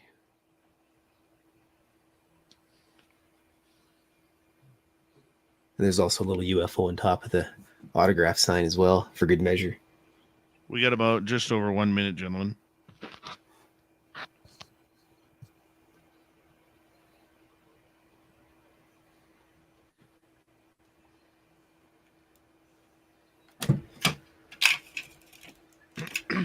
Well, Dave, it was a pleasure drawing cartoons with you. Mr. Wallace, it was nice meeting you as well. Oh, that's why you're the Dirty Filth, man. The Dirty Filth.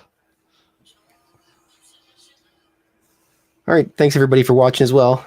Have a good night, You gentlemen. out of here for tonight? All right. Oh, yeah. See you, Cool. Dirty. Thanks. See ya.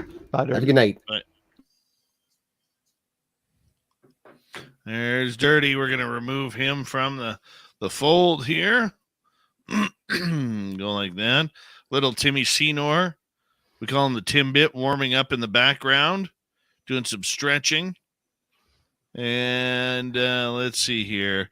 Big thank you tonight to Monica, Greg, Deb, and Cat Chaser for the amazing super chats. It's a wonderful way to support what we do on this show on a nightly basis. And here we go with the next half hour, everyone.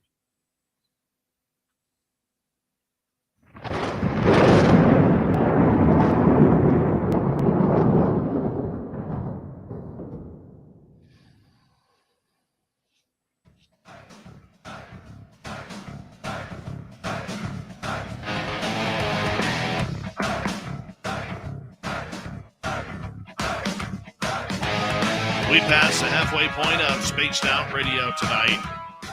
Thank you so much for joining us. We really do appreciate earning your listening ears wherever you are on this beautiful planet we call Earth. Hello to everyone listening in on our terrestrial affiliates around North America, digitally on Odyssey Radio, TalkStream Live, and KPNL. All of our archives are free.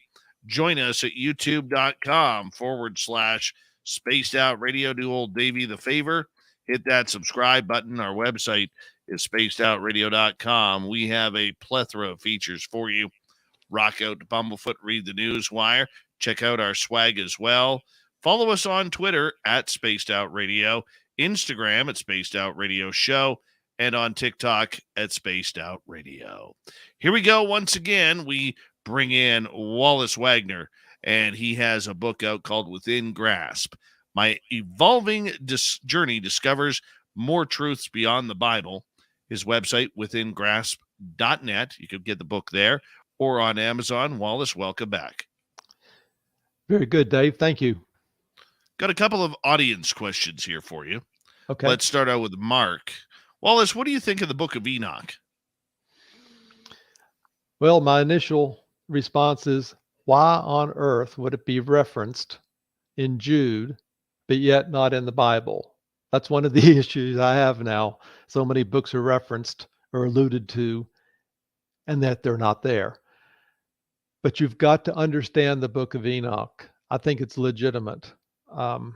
Enoch was taken up, of course, the seventh of Adam, and he was told to write things down that he saw. So what we have out there is a glimpse of what he saw, and you really need to understand that all these angels were responsible for doing specific things, and a lot of these angels are mentioned. Another point that Enoch makes is that there's levels in heaven. Now that may be an off topic for some people, but let me tell you that Enoch, the Book of Enoch, says we all go to the third level when we die. Perhaps that's where paradise is the third level. So not to blow your mind, but there's definitely levels in heaven. Now, where is this referred to?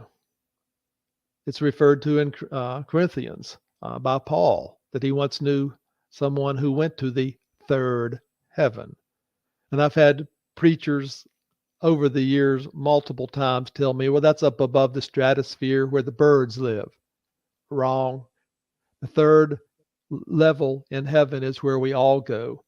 All the original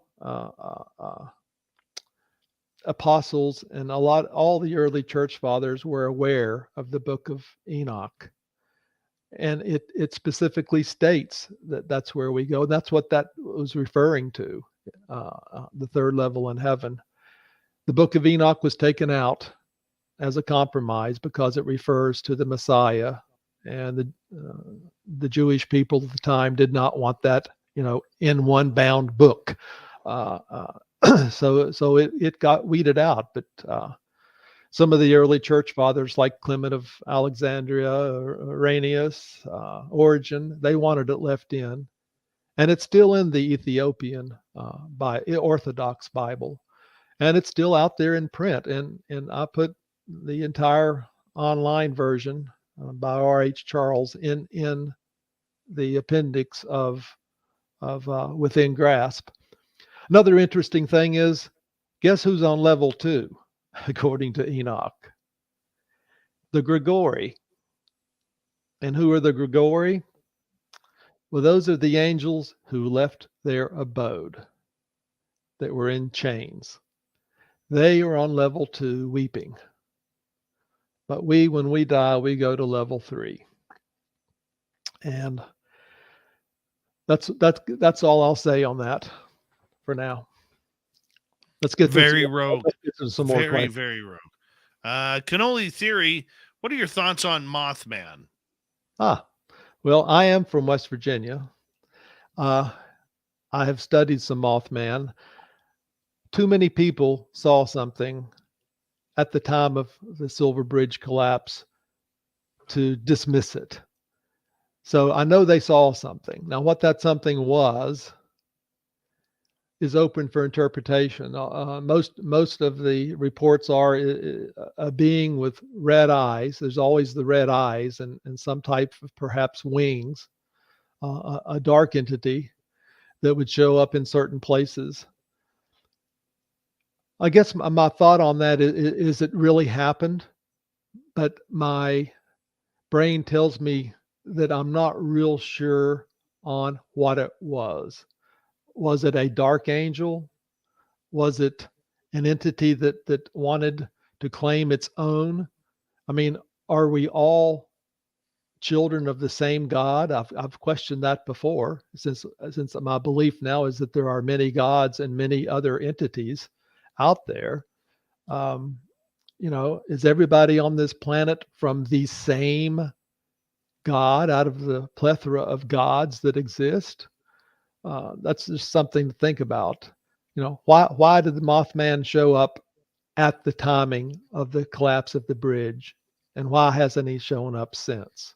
Those are the real questions, and I really don't have an answer.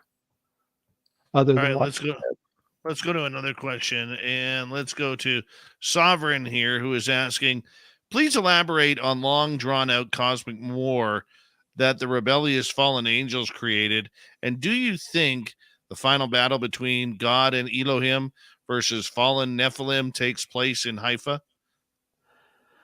No, I don't. There was a long war. There's been wars in heaven, and there's probably wars in heaven right now as I speak. When you say God and Elohim, that's a misconstruct. That does not relate to me, because God is Elohim, and I see the final battle on earth being earthlings versus space beings. That's what Armageddon is to me. And a verse that comes to mind is Daniel chapter 10, which is again is I've only heard one sermon on Daniel chapter 10, and I did it. Daniel's was very espoused, very well thought of. His prayers were always heard. Then he was praying, and he gets a visitation from Gabriel. And Gabriel does fly, by the way, which is referred to in chapter 9. He flew in swiftly, and he didn't fall from the sky. He flew in a craft. But he explains to Daniel why his prayer took 21 days to get answered. It was heard, but it wasn't answered for 3 weeks. And it wasn't answered because of spiritual warfare. And this spiritual warfare must be going on even as we speak. I mean, it's referred to, in Ephesians, in the New Testament. And there are forces out there. And as Linda Moulton Howe would say in her book, there is evil out there. And even the beings are cognizant of that fact, and they're even afraid of it. So there's malevolent and benevolent forces out there. Let's just take comfort in the fact that the gods that have visited us in the past and that are with us now have not come to destroy, but have come to teach and enlighten. And I'll put a period after that. Atlantis is found is asking, have the aliens told you the date they will come? No. Um,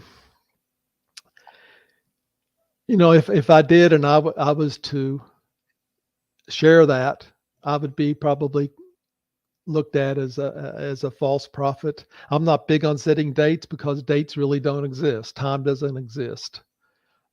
We want to think that everything out there revolves on our time scale, and none of what is out there uh, revolves on our time scale. So I haven't had any communications with aliens. I know Brother Reverend Michael Carter has had encounters. I have not had that as yet, so I can't set a date. All right, let's ask another question here. This one from Brown Dwarf. What are your thoughts of giants in the Bible? Well, my thoughts are pretty firm on that. Definitely existed. Look at Og. His bed was some 13 feet long, 8 feet wide. You look at a lot of the ancient structures around the world that have been created with rocks, some of them weighing in excess of 70 or 90 tons.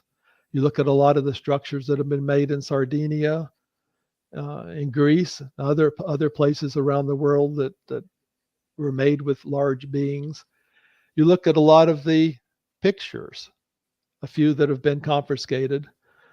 And of course, you want to believe what's in your Bible. Did giants exist? And I believe they really did. A lot of it has been covered up today. I mean, you can go to Snopes and read that all the pictures have been doctored. So no, giants didn't exist. Well, they did exist. I've got almost a 9-foot human being in a picture in my initial book, Crossing the Crevice, standing beside, a regular size human. You look at all the mounds in the Ohio Valley by the Adena people. Some of them have been X-rayed, and a few have been plundered. But there's skeletons in there that are over 8 feet long. I've been to Egypt and to the Cairo Museum. There are caskets that are 9 feet long. I mean, why have a casket 9 feet long if back then you were only 5.5 feet tall? Giants definitely existed, and I believe that they existed because of what happened in Genesis 6. All right, new question here. Let's go to Sovereign. Are you familiar with the origins of the Essenes? If so, what can you tell us about their role in the creation of true Christianity? Yes. There's a lot of material out there with Jesus and Essene. I believe that he did have that training and did have some of that background. The Essenes were really a group of spiritual people that lived in Qumran on the outskirts of Jerusalem, mostly in caves. They helped form the early church in a way. They lived in communes where everyone had a gift and everyone supplied their gift and was cognizant of their gift to build up their commune. And they were very spiritual and really, in a way, practiced Gnosticism. And I believe that Jesus was part Gnostic, and that a lot of the Gnosticism should have been left within the Bible, but it was so far out there that it just got weeded out. It was a thorn in the early church's side. And there you have it. But the Essenes played a role, I believe, at least what my studies have taught me, in the early church, which the early church was a commune, a group of people in an area where they all contributed to the good of society. And in a way, we definitely got away from that to what we call church today. And I in a way, I wish we all would be much more cognizant of the fact that our purpose here, or one of our purposes here, is not to only love our brother and sister, but to build up the community instead of tearing it down. Gong Show wants to know, in your opinion, what is a UFO? Well, guess what? Now they're really called UAPs, unidentified aerial phenomenon. We don't use that term on this show. We don't? Okay. No, because that's a government term. That's not a real investigative term. Okay, then we'll stick with UFOs.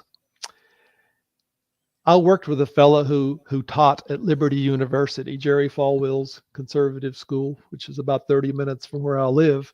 He says we don't call them UFOs anymore. We call them crafts. And that's going to stick with me the rest of my life. I call UFOs crafts. Are they unidentified? Well, they may be to us, but it's certainly not to the beings that are in them. Let me just say that we've been visited from day one. Crafts take many forms. They've been with us all along. They're with us now. That we only see a very small percentage of the light spectrum, something like a little over 300 nanometers. We don't see the X-rays and the radio waves and the gamma rays and the ultraviolet on either end of the spectrum. And who's to say these crafts aren't out there now that are cloaked? We just don't see them. We're being watched all the time. What do you think a watcher is? How do you think a watcher watches us? Why do you think, the women were supposed to be covered in veils when they prayed, so the watchers wouldn't see their face? Goes back to Genesis 6 again. I mean, we have watchers all the time. These watchers are probably also angels. And how do you think an angel moves? How do you think an angel presents his or her prayers to the Father at the throne? We have this construct that angels fly around, that all angels have wings. And that's not biblically correct either. A lot of the angels just look like you and me. I mean, you could answer the knock at your door and not realize you're actually opening the door to an angel because he looks like you or me. So angels can take, multiple forms, but an angel is nothing but a messenger or a spirit of God. And I believe that they also are cloaked many times. So that's what I'll say on that. Let's go to Tony in the UK. Wallace, could you explain your thoughts about angels? Yes. I view them, as I just said, as messengers. One of their main reasons for existence is to watch over us and present our prayers to the Father. They gather our prayers. They listen to our prayers. They interpret our prayers, and they present our prayers to the Father. They also do the Father's bidding. Now, whether they're cloaked or whether you see them, that's two different things. But I definitely believe they fly in crafts like Gabriel did. And I definitely believe that sometimes they were construed as gods. So there you have it. Are they God? Well, I'm going to leave that up to the interpretation of the watcher or the viewer. But for me, they're not God. Okay? They are an enlightened being, much more advanced than you or I. Let's go to Eric. What do you think of the Gospel of Judas? I think Judas got a bad rap. To handle the money back then entailed responsibility. I think Judas actually had a role to play based on timing, and he played it very well. I think Judas knew that he would be ridiculed and go down in history as being a betrayer. He played his role very well. And I don't believe, and this is a personal thought, that Jesus would have chosen him to be a purposeful traitor. I think he chose him because he knew he could trust him to play out his role at a specific point in time, and play it out very well. He did. And that's what I'll say about that. Makes sense. All right, let's continue on. Let's go to Deb. Deb is asking, have you been able to share your views with the Christians you grew up with, or do they now tune you out?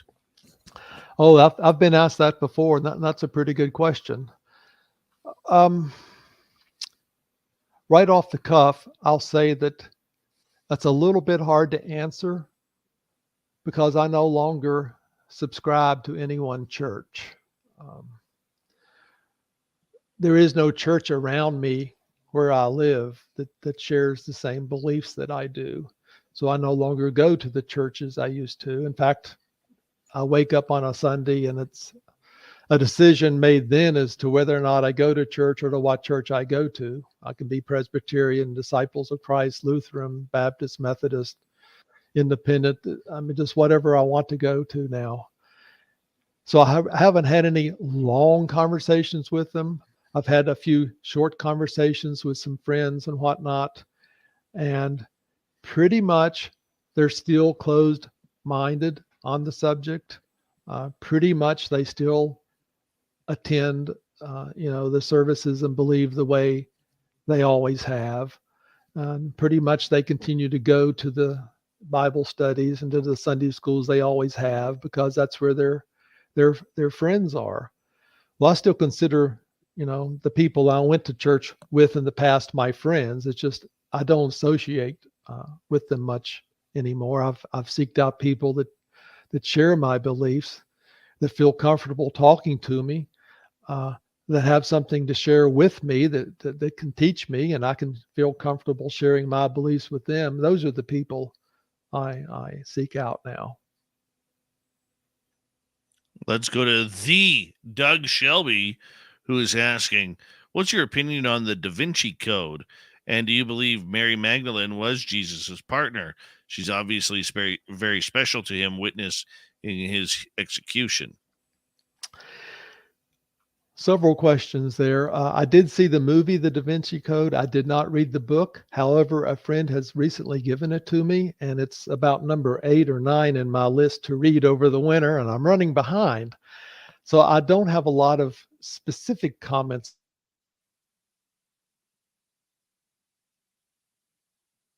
Oh, you seem to have frozen again. Movies, lots of times movies are, watered down. I'll make a general comment. Behind every myth, there's a fragment of truth, and there may be some truth there. As far as Mary Magdalene goes, I don't want to get in trouble for saying this, but I'm almost convinced, and by almost, I'm going to say 90%, that they were married, without a doubt. I mean, that's what I think. And that the wedding at Cana may have very well been his own wedding. We don't know whose wedding it was, but it may well have been Jesus's own wedding. They were too close, and she was too close, all throughout the 2.5 to 3 years that he was teaching, to overlook that fact. And who was first at the cave? It was Mary Magdalene. Go ahead. One more. We got 30 seconds. One more question for you from YJ. Any thoughts on the Renaissance painting, Glorification of the Eucharist?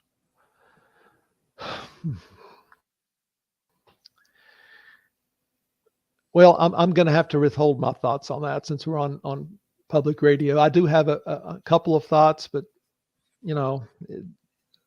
I'm going to withhold them. So the answer is no, not right now. And I think we'll have to keep that answer in. Wallace Wagner, thank you so much for coming on Spaced Out Radio. What a pleasure to have you here and breaking down everything regarding UFOs and the Bible and your new interpretation. Good luck with your book, Within Grasp. My Evolving Journey Discovers More Truth Beyond the Bible. Can be found at withingrasp.net or on Amazon.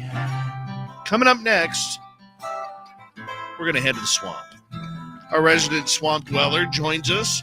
Then little Timmy Senor has a UFO report right after. Stay tuned. Spaced Out Radio continues after this. We are clear, my friend. We are clear. Awesome. Awesome. I enjoyed those questions. Those were good questions.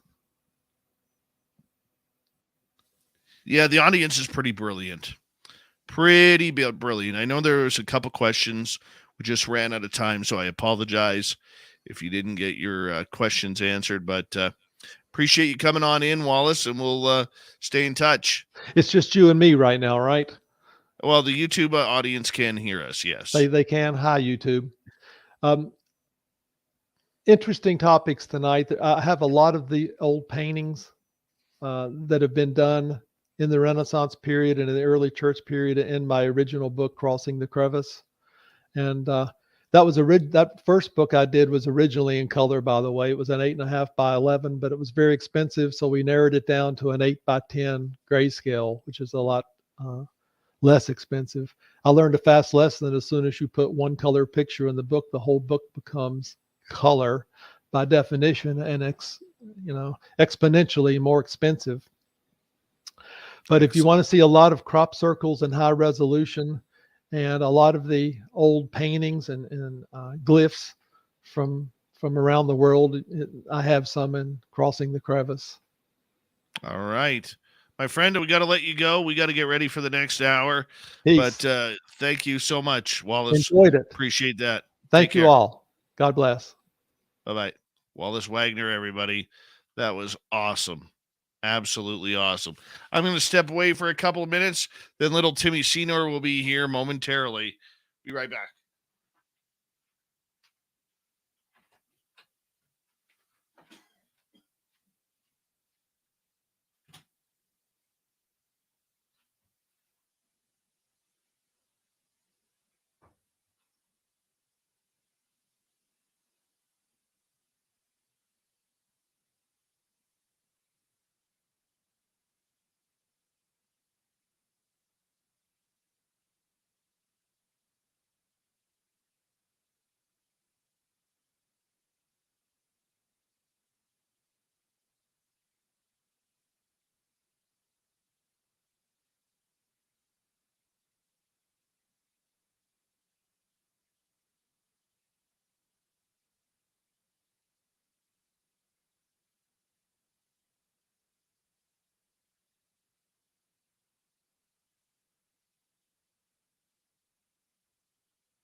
right.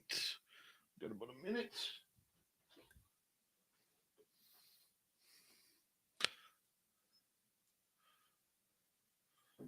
I really expected the chat room to be a little bit more hasty tonight. I'm glad it wasn't. Thank you, guys. Really appreciate that. Hi, Paramarv. How you doing?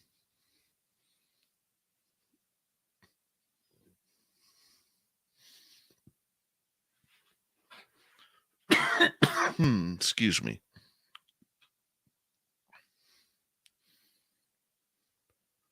It's almost time for the Timbit.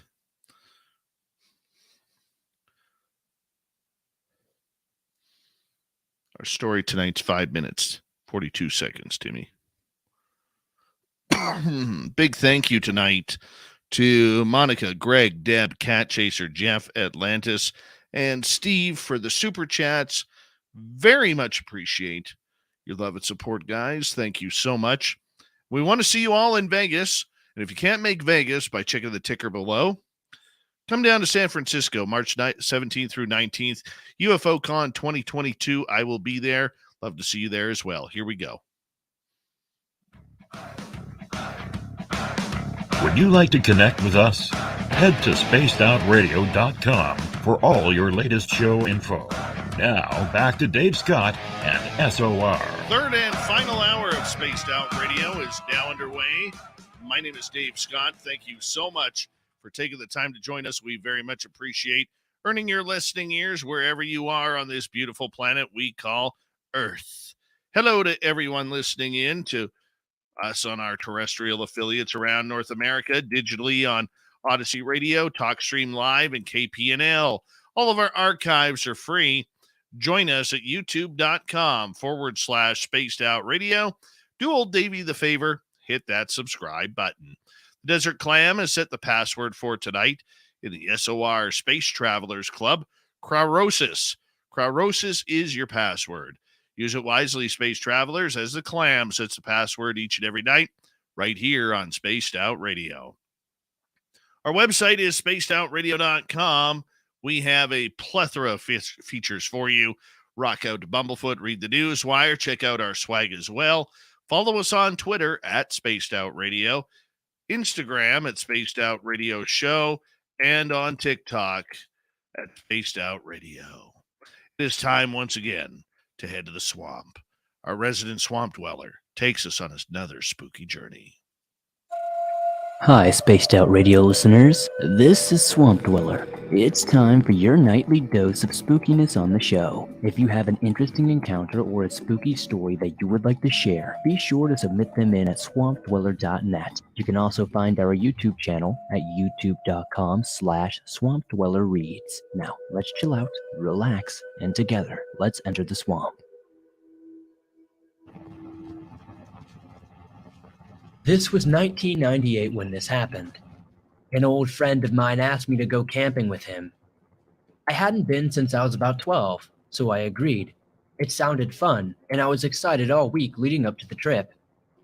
I didn't get much sleep the night before because of it.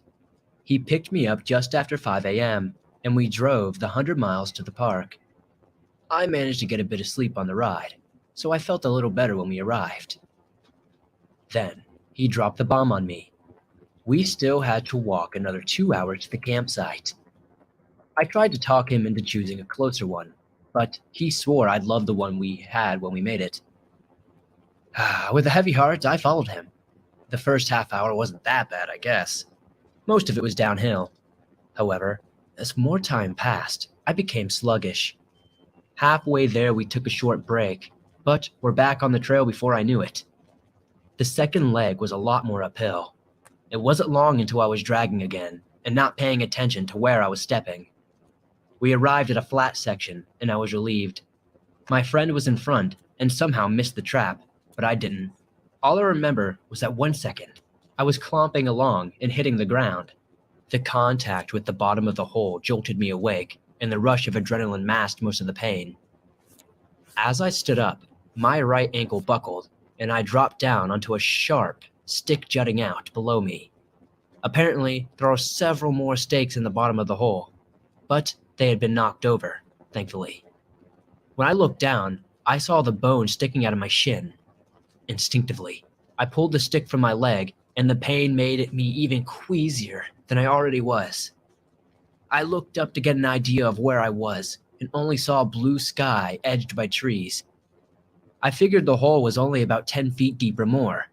It must have taken the idiots that dug it several days. I yelled up for my friend only to see his laughing face greet me over the edge.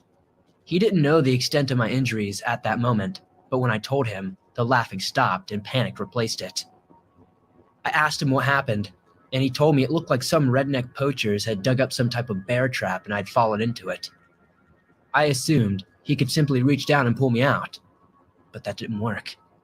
So next, he attempted to reach me where I was with a tree limb. This worked at first, but when I tried to stand up, the pain was far too severe. I couldn't put any weight on my right leg. It was obvious I wasn't getting out of this hole without outside help. It was still early in the day, so I wasn't too concerned. I could hear my friend pacing around above me, freaking out, so I called up to him in a calm voice and told him to get help. The ranger station was a little way, probably about an hour. He could easily get help and make it back with plenty of time before dark. Once he took off, I was left alone with nothing but the pain to occupy my time. By this time, it was now coming in waves, and accompanying nausea wasn't making it any better. Initially, I thought I could make a splint, but the moment I tried to tighten it down, I almost fainted. Leaving it alone seemed to be the best decision. I put my head between my knees and waited for the sick, dizzy feeling to pass. Eventually it did, and I tried to focus on other things. Singing worked for a while. That is until I started hearing thunder and noticed the sky above me getting darker by the minute. Getting a little wet wasn't going to kill me, right? Perhaps I should have considered my circumstances before saying that. The rain was relatively light at first, but within minutes it was coming down in sheets. I was okay until I began to notice the hole filling with water. That's when my panic began to rise. My feet were already submerged by the time I realized I was in trouble. I clawed my way up the wall until I was standing, at least the best I was able to, and started praying for it to stop. As the minutes passed, more of my body disappeared. After an hour, the storm began letting up and I could relax just a bit. The water level was only about halfway up to my shins, and I knew now, if it continued at that rate, I would be long gone before help arrived. Unfortunately, it was just a lull in the storm. Soon enough, the rain was sheeting down again. I tried to remain positive about the whole thing. I tried to take my mind off the pain in my leg. I tried to be upbeat, thinking back on funny jokes and movies. The next hour was the longest of my life. When help finally arrived, the rain had almost completely stopped. At the time the ropes pulled me out, the water was just below my belt. Thinking about drowning to death in that little hole, out in the middle of nowhere, still gives me the willies. Once I was out of the hole, the ride to the hospital felt like it went very fast. After a surgery where I acquired some screws and a few plates, I was allowed to go home. The next 8 weeks on crutches would drag by, but I was happy to be alive, broken leg or not. We never got to make up for the lost trip, but I have taken my kids out camping a few times in the years since. While it's on my mind, I might give my friend a ring. We haven't seen each other in a few years, and a camping trip may be the best way to catch up. I'll make sure to keep my eyes open this time, though. And that's why we love the Swamp Dweller around here, taking us on a spooky journey each and every night, Monday through Friday, to kick off hour number 3 of this show. If you love his stories or more, go to his YouTube channel, youtube.com/Swamp Dweller Reads, and you can listen to thousands of stories just like that for free. From the swamp to the stars, it's time for the UFO report. Let's bring in little Timmy Senor. Nobody's gonna know. They're gonna know.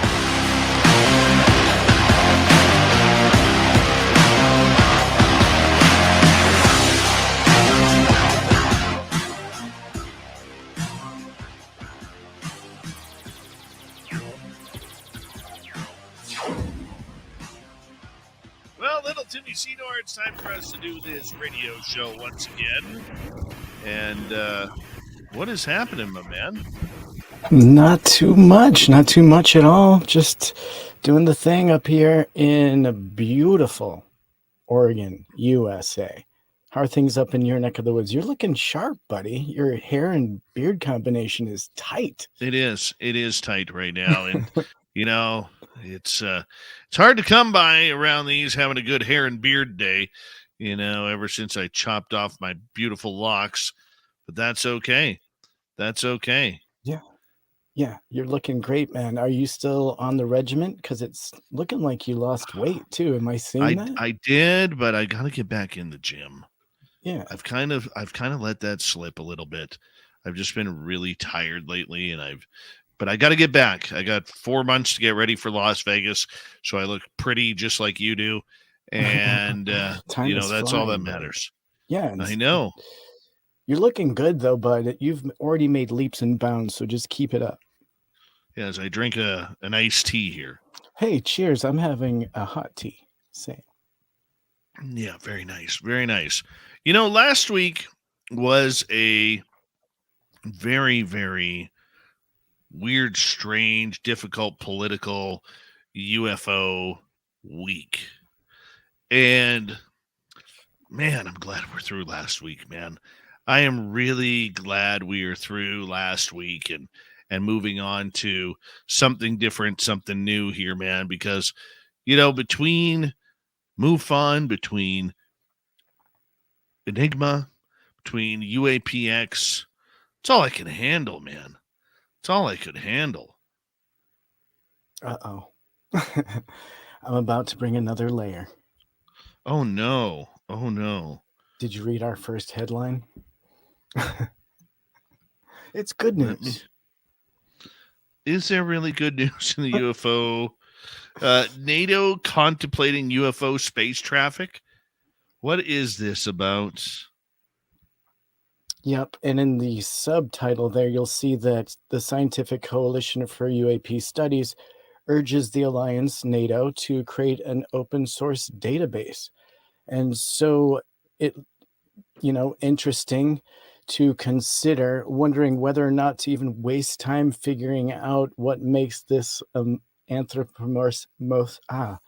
I'm not even going to bother with that word, but it's a very interesting topic, and so it has been brought forth.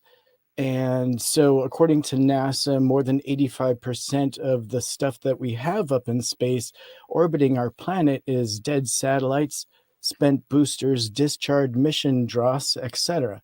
And it's all about softball size or larger. And so factor in another 500,000 shards of the size of pencil tips, plus an estimated 100 million artificial particles on a micrometer scale. And so the odds of that safe and event-free deployment in low Earth orbit, or LEO, is shrinking. And so with that growing uncertainty, the accelerating vulnerability of such international asset vulnerability is starting to become a topic in front of NATO.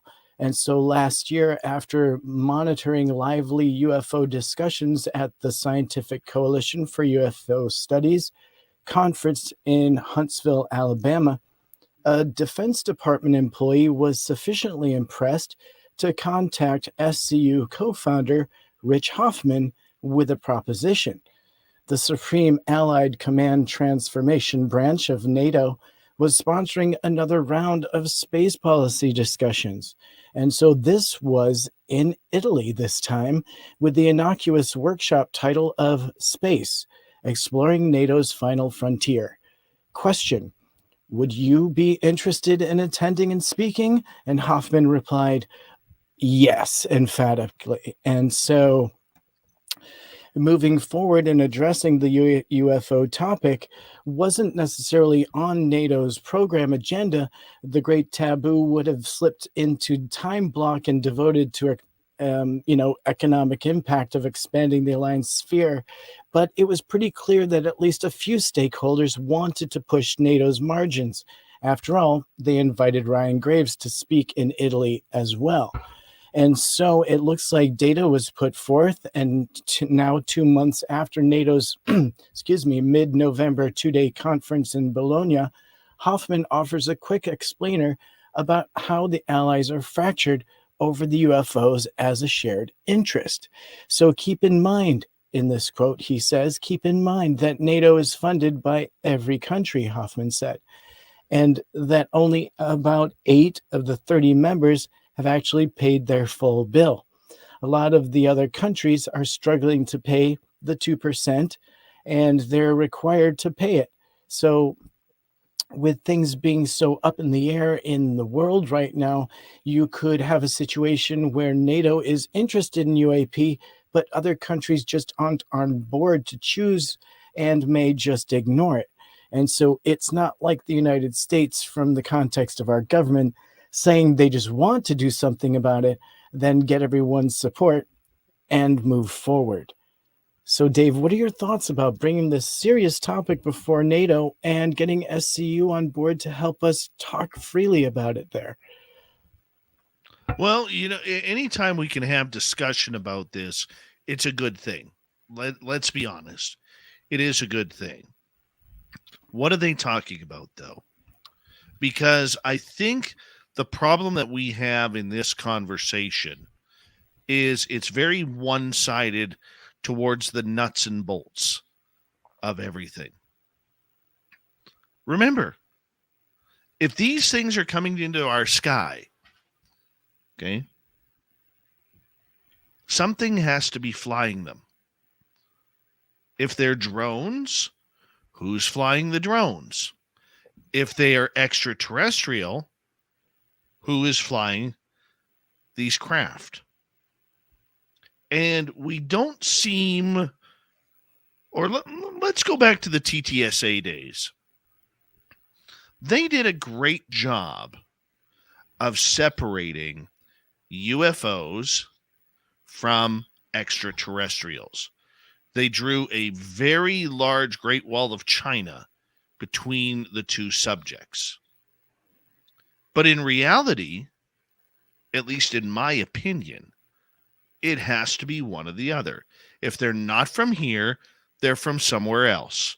And if they are from somewhere else, who is flying them? Whether it's by remote control, telekinesis, or there are beings within the craft. And there are only those options, Tim. And yet the conversations that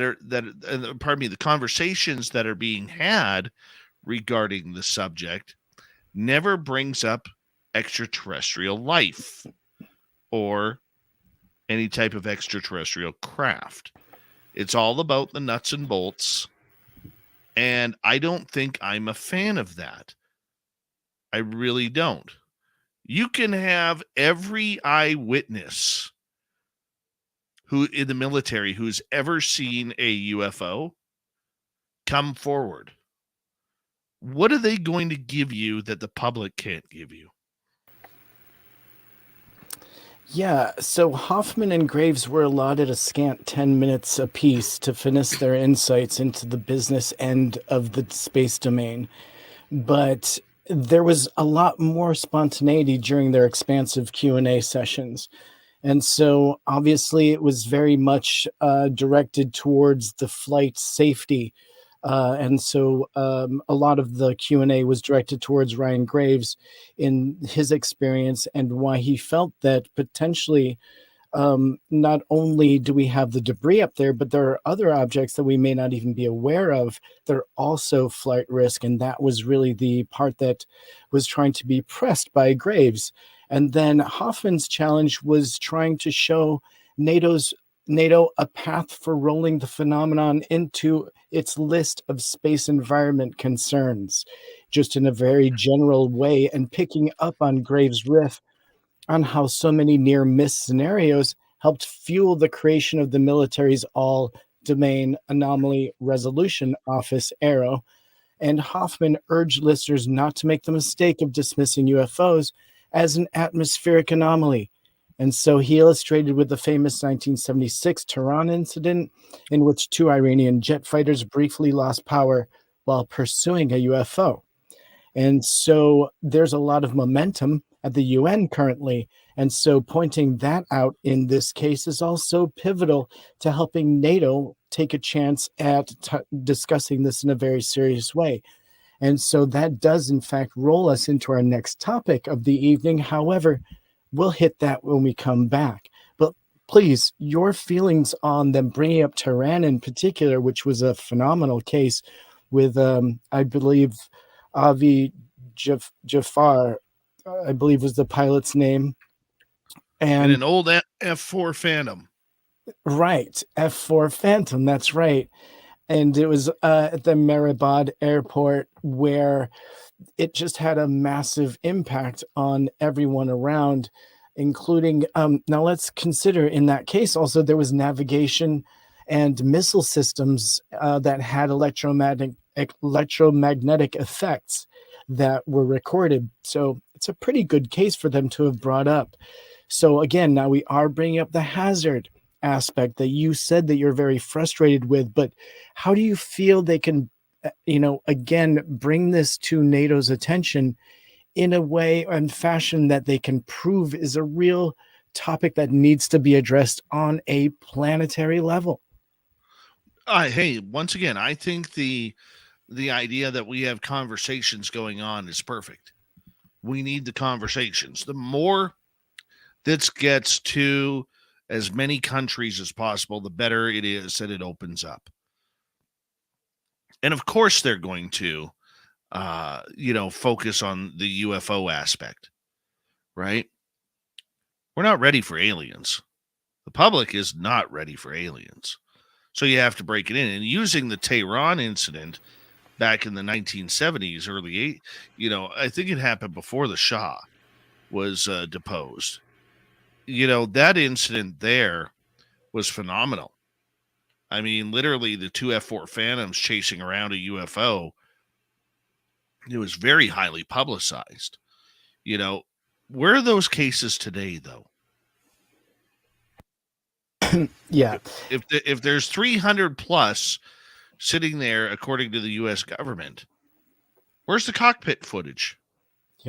Yeah, that's a great point. Well, during their presentation, Hoffman did bring up the recent UFO that was seen in Russia, the UFO in the form of a ball over Rostov Oblast region in and around the January 3rd.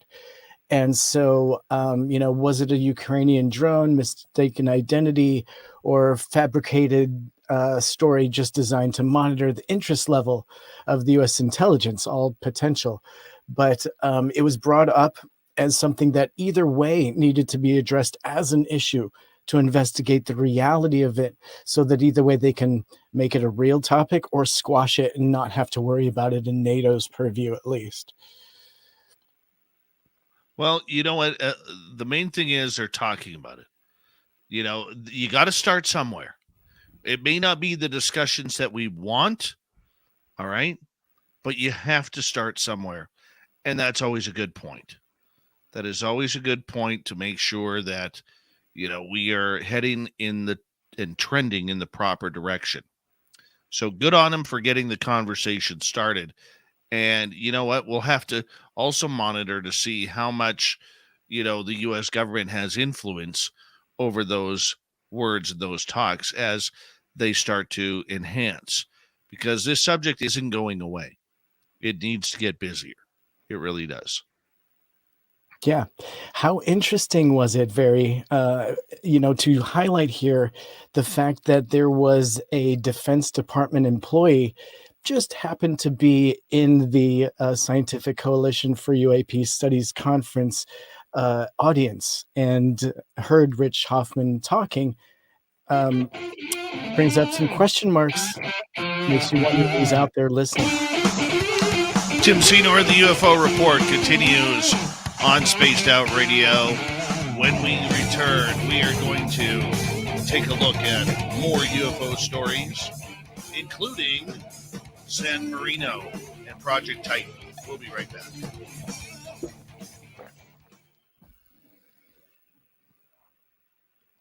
All right, we're clear. Yeah. What a day. I was It's a going good to day. It was a good day. I was going to send you a funny little 2-minute video. Let's see. So my son and daughter are, 9 and 10, and they're really into making videos just like dad. And and so recently my company started doing commercials, and we had done a commercial for a national spot for somebody. Anyways, sure enough, my kids did their own version of that commercial with their puppets, and had the product they'd created their own version of the product. And it was the cutest thing I have ever seen in my life. And I must share it with you. You're going to laugh. Oh, yeah. I want to see it. Yeah. They list the ingredients. And of course, it's coming from a 10-year-old's mind. So right. It's just all fun and games. But that was my day, just hanging out, watching kid videos and doing a little editing myself. Good for you. Yeah, we spoke at some point. I think you were swamped at work, right? You're a busy man. I was a busy man today. Yeah. It's probably a good thing. It makes your work day go quick, right? Sometimes.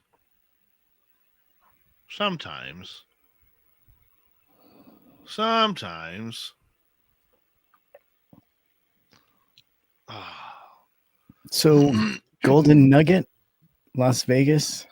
The Golden Nugget, Las Vegas. Exciting stuff.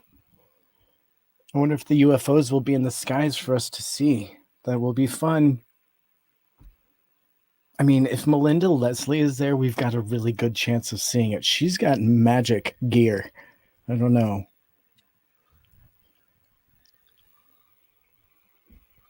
Well, I think there's going to be enough. There really is going to be enough. Oh, yeah. Between you, Melinda, I'm waiting to hear back from Misha Johnson.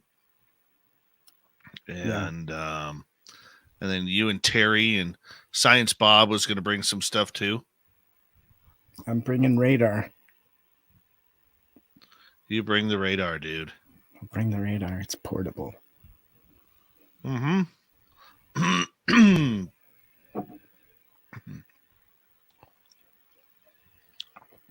And Starlink, so we can do a show from out in the desert.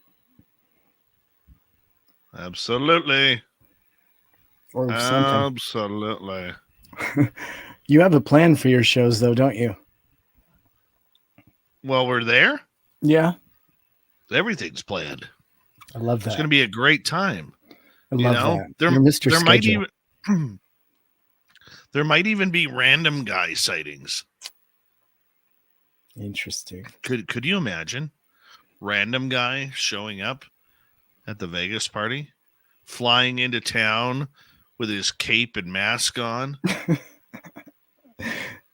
And we wouldn't know that he was above us. We would never know. Flying silently. We would never know. Yeah, it's going to be fun. It's going to be really fun. Everyone will have a chance to make some great connections. See some friends in person that you already have made online, The funny thing is meeting Dave, he's exactly what you see here on the screen. What you see is what you get. 100%. He's easy to play jokes on, though, so. What are you talking about? Well, you're a bit of a prankster yourself. What are you talking about? I don't do anything. No. When did I prank you? No. You can look at his face right there. He screams, "Prank me."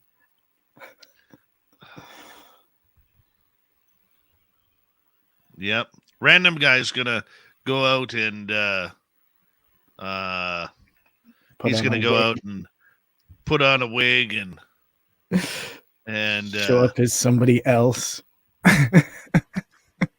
He's going to show up like, I don't know, looking like Hollywood Hulk Hogan. He could pull that off, actually. He could totally pull that off. Yeah.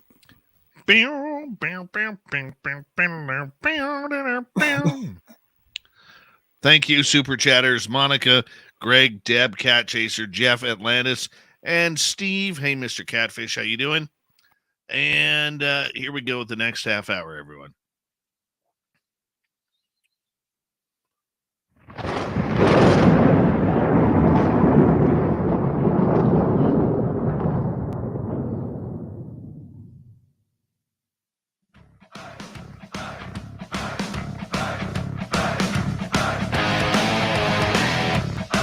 Rounded third, headed for home. It's going to be a close play at the plate, but we are safe. How you doing? Dave Scott here, Spaced Out Radio. I want to remind you that if you missed most of this show or others, check out our free archives at youtube.com/Spaced Out Radio. You do old Davey the favor, hit that subscribe button. Our website, spacedoutradio.com. We have a plethora of features for you. Rock out to Bumblefoot, read the news wire, check out our swag as well. Follow us on Twitter at Spaced Out Radio, Instagram at Spaced Out Radio Show, and on TikTok at Spaced Out Radio. Here we go. Final time tonight. We got our resident Timbit, little Timmy Senor in the UFO report going on right now, and we're heading to San Marino. What's up with Project Titan, my friend? Yeah, interesting week. It's been so busy everywhere. And so Project Titan was finally approved by San Marino. And so UFOs are set to be discussed at the UN for the first time since 1978. So pretty big news. And so today, the Parliament of San Marino voted, not just today, I'm sorry, the 19th of January, Parliament of San Marino voted in favor to participate in Project Titan, meaning specifically that Marino will support and submit a proposal for the UN for the creation of a permanent office tasked with the preparation of a periodic global conference dedicated to the scientific study of UFOs, otherwise known as UAP. And so in total, 25 members voted in favor of the project, whilst 2 abstained and 2 voted against. But the proposal will now be submitted to the UN Secretary General before undergoing preliminary examination and discussion. Following this, the proposal would be submitted to a vote at General Assembly. And so if successfully passed, the UN would run the new offices, which organizes periodic conferences hosted by San Marino, becoming the, quote, Geneva of global UAP studies.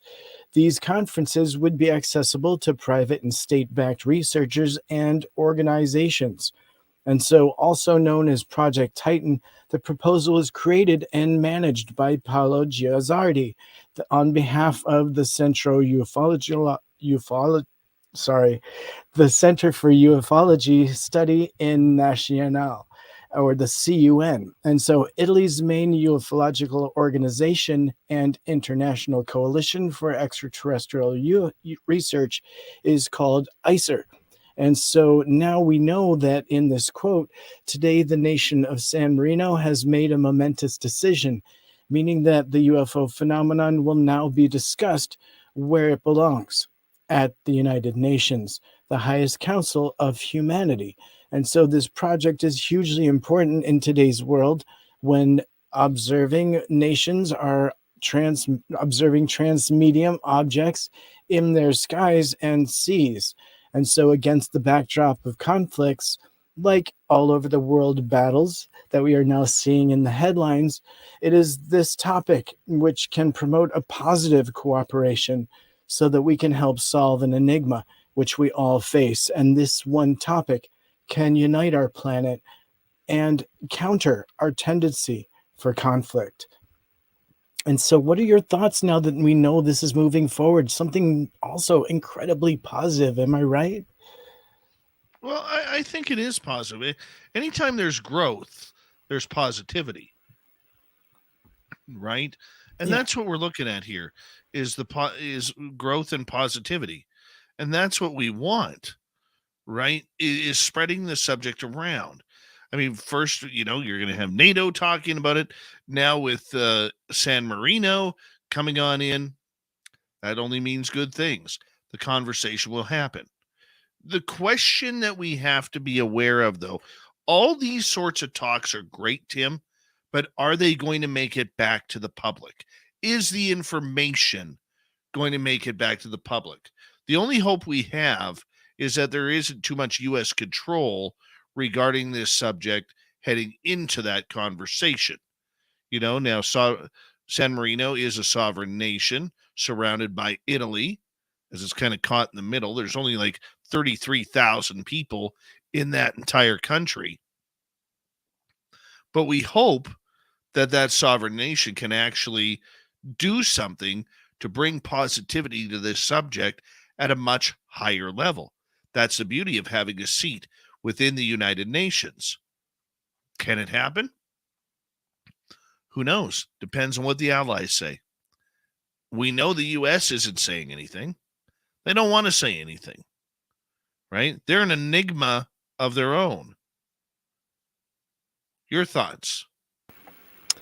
Well, I was excited to see Lou Elizondo behind this, and he actually came out recently with a statement in support of this decision. And in part of the statement, he even goes on to say that he and his group, we, in this quote, he says, "We have been working this issue diligently for several years and consider this a big win for all of humanity.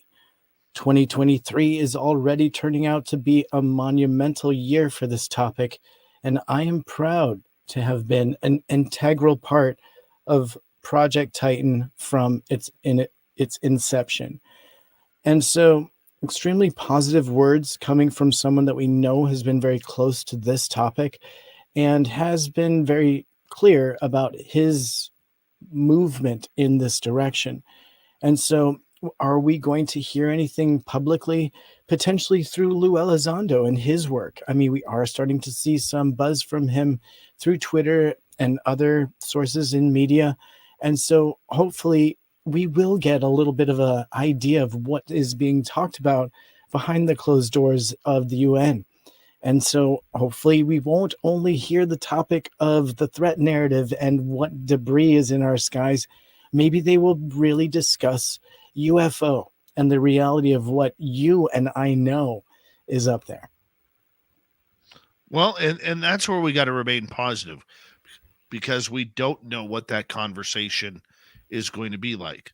That being said, we still need to be able to figure out where they're going with the conversation. That's what I want to know. Where are they going with the conversation? Just like I said before. Okay, is this about UFOs? Is this about aliens? Is it about both? We need to know. Right. And let's also consider here the other side of the coin, because we know very much that this is an absolute repeat of a performance that took place 35 years ago. And they came to a conclusion back then that it wasn't an issue, right? And they were able to convince other countries that things that they were seeing were not of a great enough importance for them to spend time talking about it in the UN. Now, we also know that they are going to be talking about this in other places. But the fact is that we don't know exactly how it is being discussed behind closed doors. Will it get brushed off? Will they see it as just another way for people to push their own personal narrative that appear polarized one way or another? And that is the danger of this non-transparency and no public access, no public oversight. No, you had a pretty good idea, having some form of public influence in there, whether it's just to listen or potentially represent. It needs to be there. And I think you're absolutely right. But I do feel that, we could see this just going down that same narrative that it spent 75 years trying to cover up, all of its misguided funding, all of its cover-up programs, all of the skeletons in the closet? Will we see a continuation of that? Will they brush it aside in the UN? Are they going to brush it aside as we see it creeping towards the Pentagon? It's all very touch and go. It depends on who they're talking to and if they're listening. I'm also curious to see on this, Tim, how long it takes other countries to react to the knowing that this subject is going to come up for discussion. It would also be interesting to know how many countries reach out to the leaders of San Marino to have private presidential type talks regarding UFOs and the topic at hand.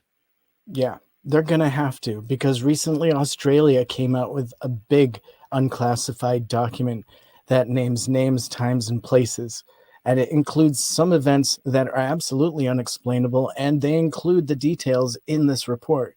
It's something that at some point is going to cross the right desk and go in front of the right people and become an undeniable fact, kind of the way we saw the Wilson Davis document brought into the fold this year. That was massive.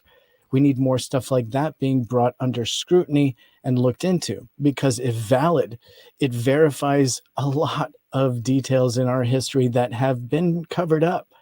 And the fact the Pentagon claims to want to know, this committee was designed to dig up all of those dirty deeds, if you will, the cover-ups. They want to know about Roswell. Well, I hope that they do.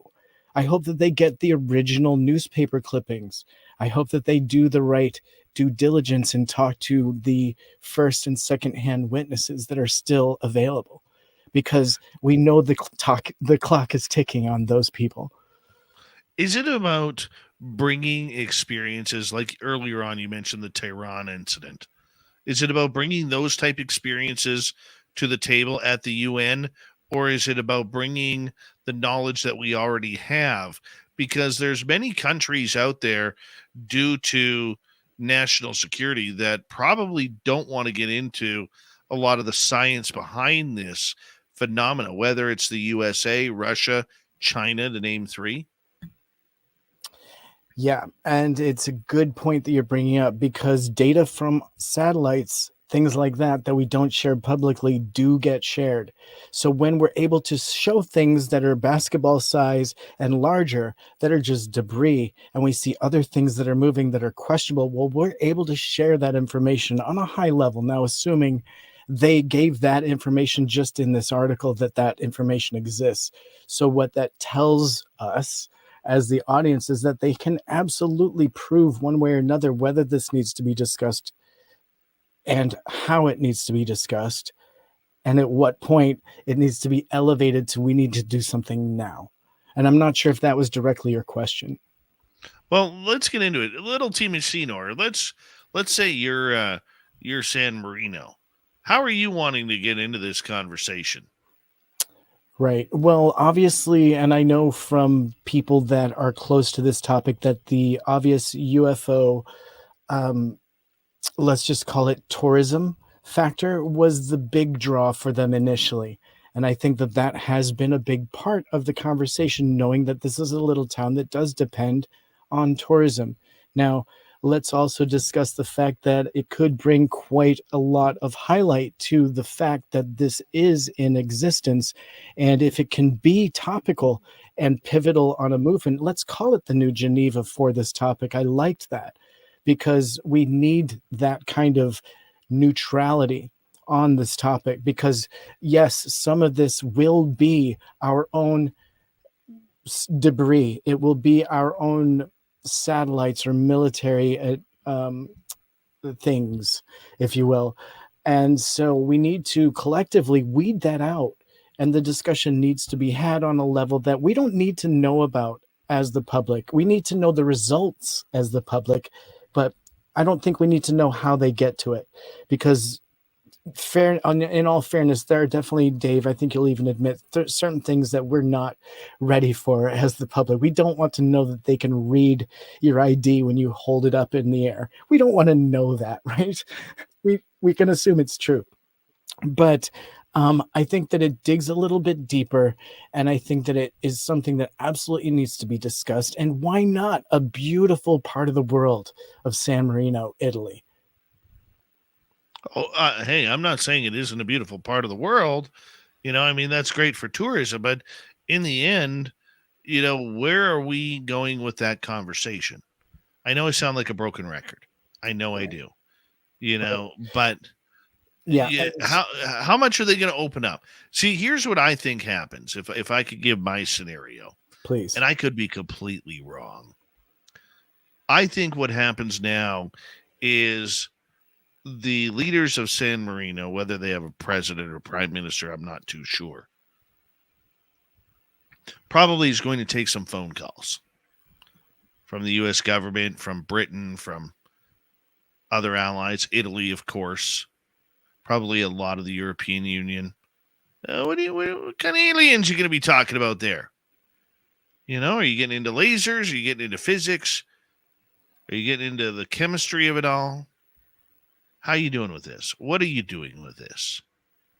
And that's where some of that deep conversation is going to happen.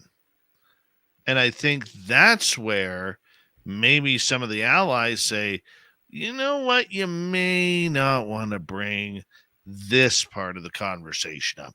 You may not want to bring up the whole idea that there is no threat narrative. You may not want to bring up aliens and ET contact. You may not want to bring up any sort of certain photographs or videos because our enemies may not like it. There's a lot of conversation that is going on, or at least I would assume will go on before San Marino gets their opportunity to stand up at the podium at the UN and talk about UFOs. Yeah, and I think the way it really worked is that there were a group of people from all over the world that sat in San Marino and discussed whether this topic would go before the UN, is my understanding, because 25 members of that group voted in favor, right, while 2 abstained and 2 voted against. They weren't all from San Marino. This is a collective group that decided, and so the proposal will now be submitted to the UN's Secretary General before undergoing a preliminary examination and discussion. And then following that, the proposal would be submitted to a vote at the General Assembly. So it's got a long way to go still. This is very much the very beginning, right? And they're only proposing to put together a committee and basically, like we're saying, a Geneva setup sort of scenario in San Marino where they would address it annually. And so it's the creation of a permanent office there, preparation of a periodic global conference also dedicated. So let's consider that this has a long way to go. It'll probably go through because it'll absolutely fit the bill for what's happening. Everyone seems to be in support so far. So it's just interesting to see who is saying yes and who is saying no. And a lot of the countries that you have to assume are saying yes have a stockpile of evidence. I know Spain has evidence. Australia has evidence, and they're willing to talk about it. They're not so hung up on the details of how they acquired it like the United States are. They're not so hung up on secrecy. And so we may see this topic prevail there. Can I play devil's advocate here for a second? Please. Okay. The United States is the world's bodyguards. Australia, my home here in Canada, San Marino, every other dinky little country out there that has a military that's still using most of their gear that's 40 plus years old. Of course, they are not going to be in this for anything else. It's easy for them. It's an easy topic to, explore. There's nothing on the line. Whereas, we may bug the American government and the American military for how many secrets they're keeping, and we do on this show on a nightly basis. You know that. That's why it's called Devil's Advocate right now. But when you're literally protecting the world from a nut bar in Russia and another nut bar in China and a nut bar in North Korea and other nut bars around the world, you have to be able to have some toys that nobody knows about. That's what Area 51 and places like that are for. Right? I mean, that's way off the UFO front. But if they are getting some of that technology from back engineering crash retrievals, if there is any crash retrievals, which I tend to believe there are, others that we know will say no, random guy, we still have to be prepared for the technology to protect us from some moron out there who wants to get goofy. So there is that, Tim, as we got about a minute to go. No, you're absolutely right. You're absolutely right. But that's why the conversation needs to be kind of now. And I feel if it's a now or never, right? It got passed by 35 years ago. Now is the time. So I see it getting all the way forward. I see it passing. I see this topic being addressed annually. I see reports. I see it being addressed. Again, I do feel like the fact that they pressed it with the urgency of it being a conflict in our airspace, and we are putting more and more things up into the air, it needs to be addressed. Now is the time. And that's why I'm surprised that 2 abstained and 2 voted against. That's as good as a vote no. Why would 4 people not want to know? That is literally like, don't look up. Very true. Very, very true. My friend, it is that time of the night where we have to say good night to you. So thank you so much for being with us on the UFO Report once again. Thank you for having me. Thank you for having me. Are you going to chat with the random guy tonight, or what do you got planned for the rest of the night? Well, right now I'm going to end the show. Okay. And I'm going to say thank you. Thank you. To you, to Swamp Dweller, to Wallace Wagner for coming on, making some great radio tonight. We got Mr. Ron Bumblefoot Thal rocking in the background with Little Brother is Watching. Bumblefoot is the official music of Spaced Out Radio, rocking us in and out of every single show. Get your horns up for the guitar god himself. Special thanks to everybody listening in at work, at home, in your cars, wherever you may be. Thank you to everyone in our chat rooms tonight. YouTube, Twitch, LGAP, Facebook, the Space Travelers Club, and on Twitter at hashtag Spaced Out Radio. I know you're out there somewhere. Remember, this show is copyrighted by Spaced Out Radio and SOR Media Ventures Limited. Thank you so much for choosing to share your evening with us. Because together, my friends, we're watching. We own the night. Mr. Bumblefoot, we need a favor. You take us home. Take us home.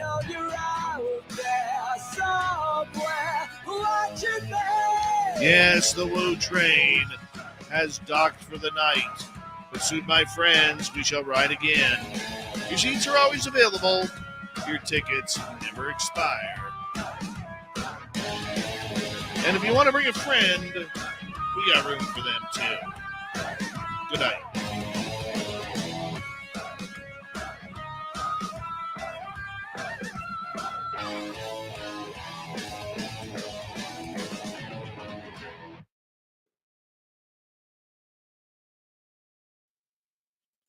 I forgot my line there. I totally forgot my line. It happens. It happens. What do you do when it happens? You just go with it. Do, do, do, do, do. Do, do, do. Random guy, random guy. The hell are you doing, random guy? You look like a Sasquatch or a baboon, one of the two. Am I bringing you in like that? Because I can either bring you in or not. All right. Random guy. What's happening? What's up? Look at you. Man, you look like you were partying with Sebastian Bach and Skid Row back in 1989. We had a rough night. How come? How are you, Dave? I like you getting on the pedestal and using some of my words to make your points. Oh, what did I steal from you? When you made reference to the fact that we got to cut some slack for the fact the United States is keeping the world safe. But that is true. 100%. That's what I said the other night on the show. Where did Timmy go? He bounced out? Oh, Tim bounces out. Sometimes his wife gives him the call to hurry up and come home. Oh, I see. So we're in the post show now, correct? This is the post show, Random Guy. If you have questions for Random Guy, this is for our YouTube faithful. All right, I got it. Yeah, I got it. I love you guys. You guys are my friends. Well, we try to be. We try to be RG. We try to be. RG, man, I got nicknames. I wanted Timmy to talk about lasers. We were talking about lasers earlier. Laser beams. Let me say hello to a few people here. Hi, Asimov. Riley Hunt, how you doing? Ozzy Ange. Ozzy Ange is hopefully coming to Vegas. Her 6'7", 295-pound husband. I was 304 pounds. I lost 34 pounds. I'm down to 270, and I'm proud of it. Trying to get down to 240. Good for you, buddy. Ozzy Ange and her husband own a gym. Ozzy Ange and her husband own a fitness center or a gym or something like that. And so they're one of them in shape, good looking couples. You know what that's like? Because I don't know what that's like, but yeah, I used to be one of those until I got divorced, and then I got fat, and my beautiful wife became your beautiful ex-wife. Became the bane of my existence. So Godspeed to you guys for keeping that together. Godspeed. Gorgeous. Mm-hmm. Yeah, Ozzy Ange. She's been listening for a couple of years. Yep. So I just figured, I mean, this is not much better than a blank screen, but at least it's something to make people talk, right? Oh, your hair is beautiful. Your hair is beautiful. And yeah, I thought so. Just got it done. You look like Hacksaw Jim Duggan right now. Give us a ho! Just got it done today. Special for you guys. Oh, just wanted to look my best. So what are we talking about tonight, Dave? I don't know, man. I'm Random Guy and I had like a 4.5 hour, almost 5 hour conversation on Saturday night. Yeah, it was magnetic. It was awesome. I'm not gonna lie, I enjoyed that conversation more than I have in a while. And so, just so chat knows, I know a lot of stuff, but this guy Dave knows a lot of stuff. I know very specific things, but Dave knows a lot, like a massive bandwidth of things, you guys. And you guys are tuned to the right channel. But that's useful because I know a lot about a little, but in like a very segmented way, right? And so you're helping me expand my horizons, and I enjoy that. You know what I found interesting? We kind of touched on this in our conversation. For anybody who has seen Top Gun Maverick. Oh, yes, this was a good topic. Yeah. When Tom Cruise is flying what they call the Dark Star, Michael Schratt has claimed years ago in his presentations that is what he believed the SR-72 was. Now, I believe, random guy, maybe you know this or not, that was definitely CGI flying in that aircraft. 100%. Yes, correct. That's 100%. It's a mock-up. I've seen the mock-up in person, actually. The one they actually use in the movie. So they actually made a mock-up, and then they added in the CGI. But that was actually something they mocked up based on the model of what you guys may remember called the Aurora in the 90s. Rumor. Right. Rumor. See the fingers there, the quotes there? Rumor? Yes. Okay. So that was a mock-up based on the production model, much like you guys are familiar. We had the SR-71, and the A-12 was the predecessor to the SR-71, Ox cart, all that stuff. Allegedly, this Dark Star was the SR-72 birth child. You're breaking up. How cool is that? You kind of froze on us there. Can you hear me? I can hear you. Can you hear us? I can hear up and it looks frozen, but I'm still here. Let me try one thing real quick, all right? Don't hang up. Sure. Improves the situation. Let's see if this improves it. You there? I am. Hopefully this improves it. I actually went off of my Wi-Fi, which ironically is gigabit. But so suspiciously, every time I phone into your show, my gigabit internet, which has bandwidth beyond what we are doing, locks up magically. Right. So I'm on cellular now, and it works fine. Odd. Nice. Odd.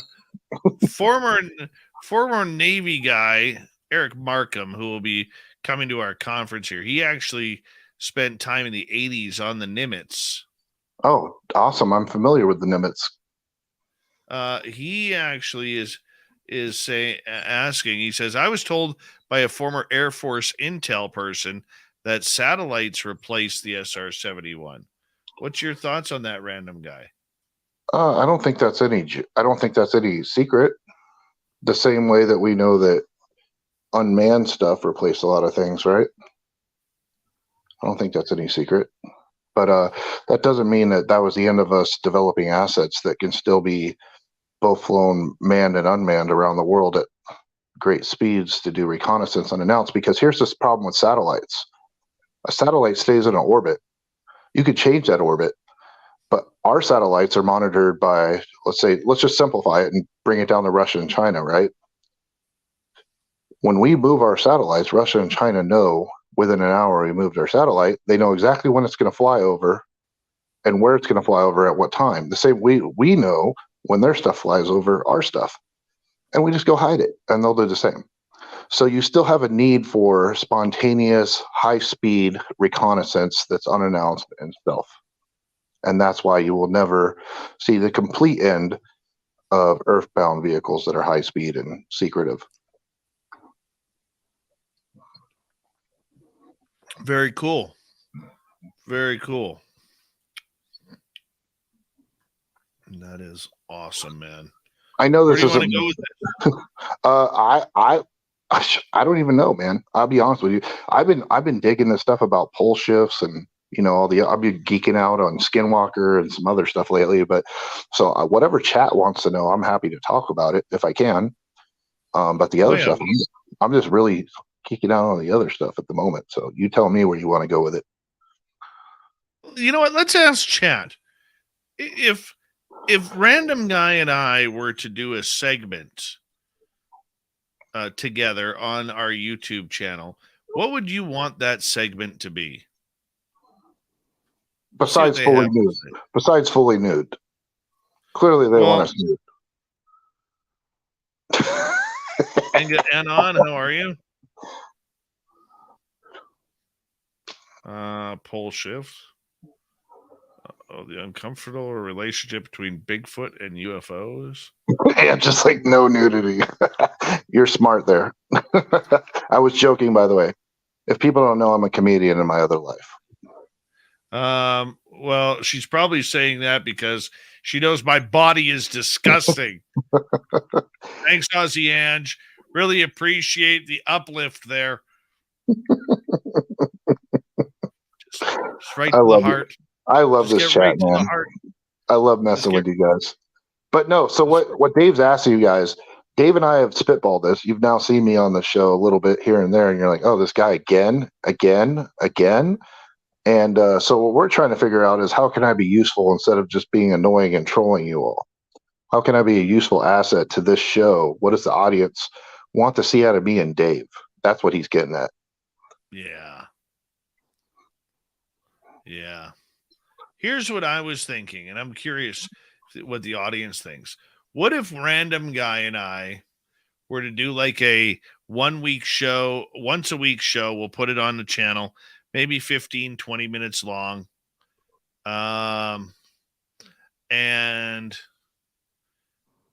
what we would do is maybe break down UFO videos or break down little things like military patches or SR-71 type of projects or whatever. Let me ask you this, Dave, and without divulging anything, but just so the audience knows, I showed you some photographs the other night. Yeah. Is there a way we can talk about that without talking about my specific stuff? Well, yes. And I got a great idea for that. Okay. Because one of the things that really interests me is I love, and if I was younger, actually, I still think I have some somewhere. Mm-hmm. But when I would go to the Abbotsford Air Show where I grew up, I would try to collect stickers or patches. Right. And every military patch says something different. And it Correct. tells a story that civilian wise, we would never know or understand. And Right. I just love the mystique about military patches and the hidden stories behind them. Right. I would love to know that. There's definitely something to say about that stuff. It's interesting. It's cool. Tim Mothman says, Dave, I used to work at Holloman, and I have heard from some old-timer civilian contractors that there really was a landing there. That doesn't surprise me. I would love to see that video. And we know the video exists. That's the screwed up part about it. We know the video exists. Deb wants us to talk about our lives, our love lives, our love lives.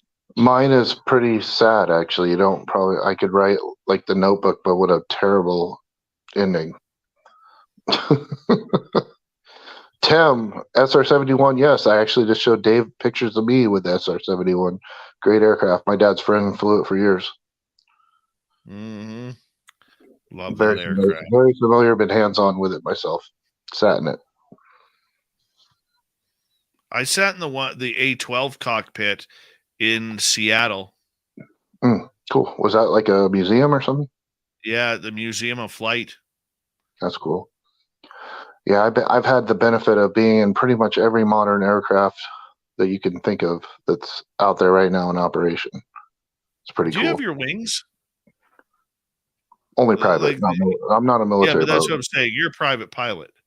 Yes, for years. Yeah. Just fixed wing or helicopter too? Fixed wing. I've been flying since I was a child. I've been flying since I was 12 in 1991. I graduated high school in 1991. Oh. Thanks for making me feel old. Cool. So you got laid before me. Congratulations. Barely. Sorry, chat. I'm that guy. That's Random Guy right there. I am that guy. I'm real. Markham, yes, it is the one Gordon Cooper talked about.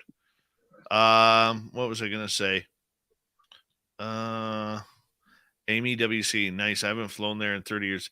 I'm flying to Vegas. Amy WC, are you coming to our Vegas party? Is that what you're saying?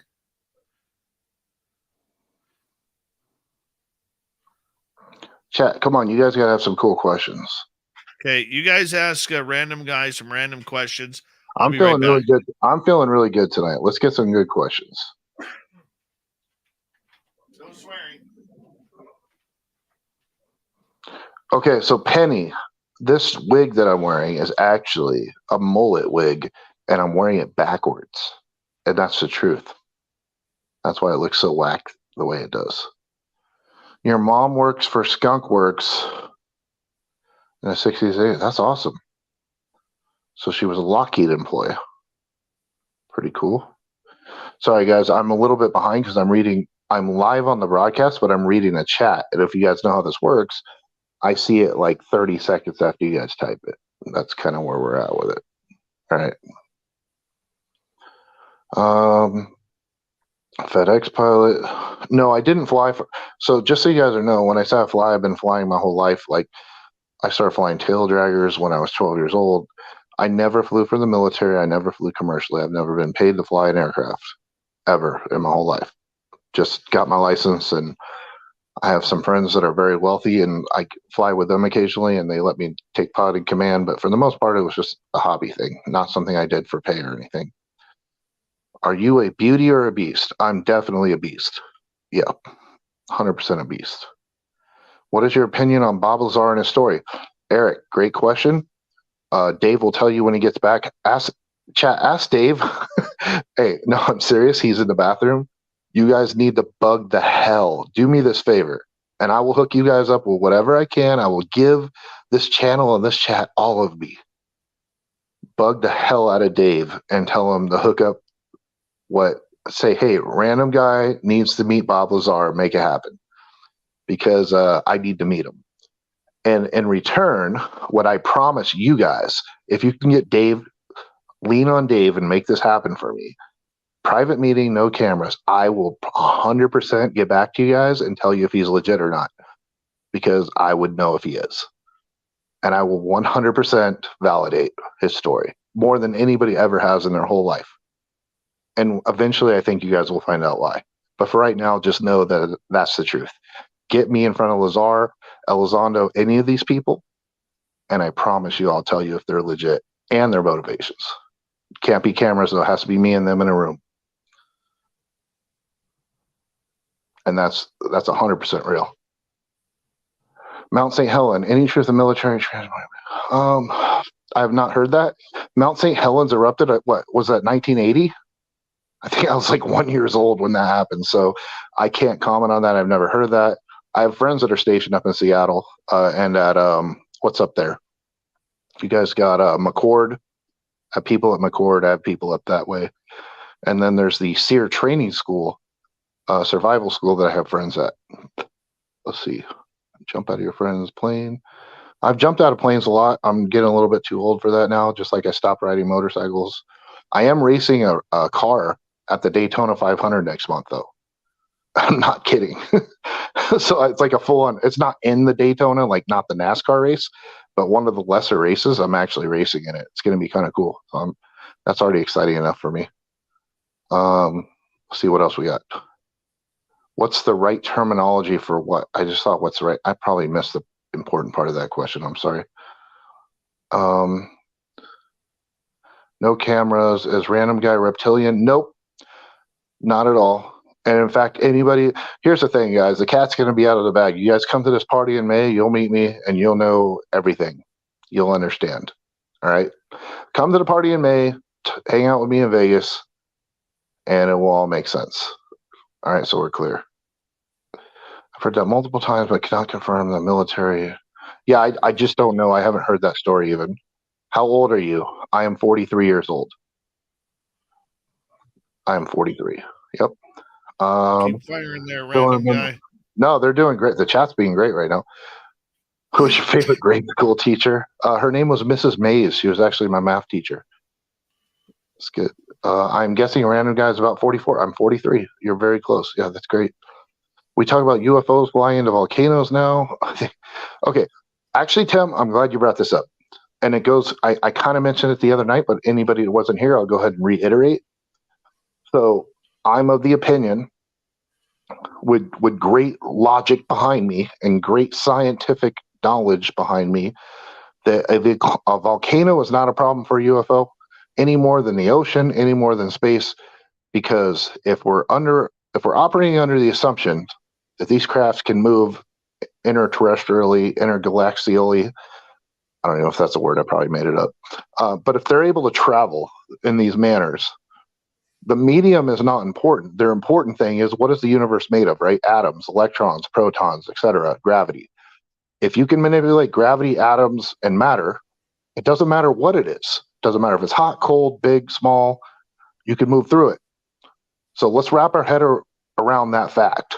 It doesn't matter what the medium is. If they're here, they can get through it. All right. I think that's important for all of us to adopt that perspective as a matter of logic, right? Random guy's just a little baby. Well, sometimes I suck my thumb in defeat, but that's usually when my 49ers lose. But they haven't lost lately, suckers. Who said that? Somebody said I'm a little baby. That's fine. I don't mind. You know what I do, Dave, on the side. So you know ridicule is not something that bothers me whatsoever. Oh, that was Penny Van. Penny Van, I think, is coming to Vegas to You hang know. out with us. Well, anything you guys want to say in chat, you can say to me in person. So you'll have that benefit. Now, random guy, you will be traveling to Las Vegas to hang out with us. I'm in Vegas all the time. So yeah, all the time. I have houses Yeah, there. you go there I told Julie there. And, our mutual friend that's Army Ranger Special Forces guy is there. Yes. So he'll be there. My NSA friend's coming. It's going to be fun because nobody's going to have any idea who the. Actually, you know what? We're probably going to stick out like sore thumbs because we're all going to have the same haircuts. Yeah. I'm just be like, oh, I don't think so. I think that's the funny part about what I'm wearing right now. It's completely the opposite.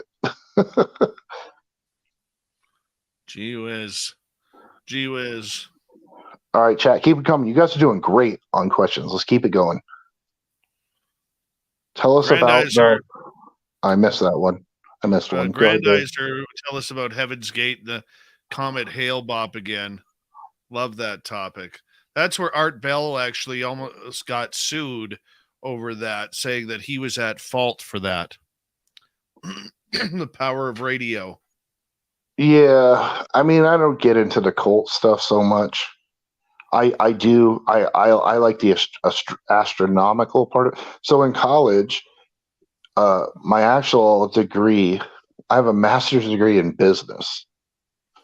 And what's funny about that is my first 2 years of school, they're like, hey, you got to do, anybody that's been to college, you got to do like your undergrad, right?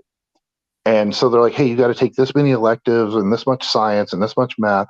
I took one intro astronomy class, one, because I was like, okay, I got to take this science class across. I was hooked. Next thing you know, I'm 4 classes into advanced interplanetary science. And they're like, dude, are you doing a minor in astronomy? Because I loved it. And I was absolutely hooked because I've always been into aviation. And this is before I was in the military, before I was, doing anything that mattered, just a kid. And I was just so enamored and wanted to learn everything I could about the universe and science. And I'm not a super smart guy. Like, I'm not a guy that can do math. I do trig and whatever, but like, I'm not a brainiac. But with astronomy, what's great is its concept. So it's like, you can learn Doppler shift if you know nothing, zero about math, because you can understand the concept of it enough to where you can apply it to doing things like astronomy. And that's what I love about astronomy. It's like the most nerded out math engineering thing that simple people can get involved with. And I love it because it doesn't matter your aptitude. All you need to be able to do is understand a concept. And astronomy is just awesome. And I've always been hooked on that. There was a question here I wanted to get to. Jay Burke. Let's go. The Patterson-Gimlin film event, the best special effects artist in the world said those kinds of suits didn't exist at the time. And if you look at the Planet of the Apes, that was the best they had, 100%. That is such a real video. And also remember that the 1960s, like in 67, nobody is sewing a pair of breasts on a costume. Nobody. Let's see. Eric is So asking. wait, are you guys saying the moon landing's fake again? No. Moon Okay. landing's real.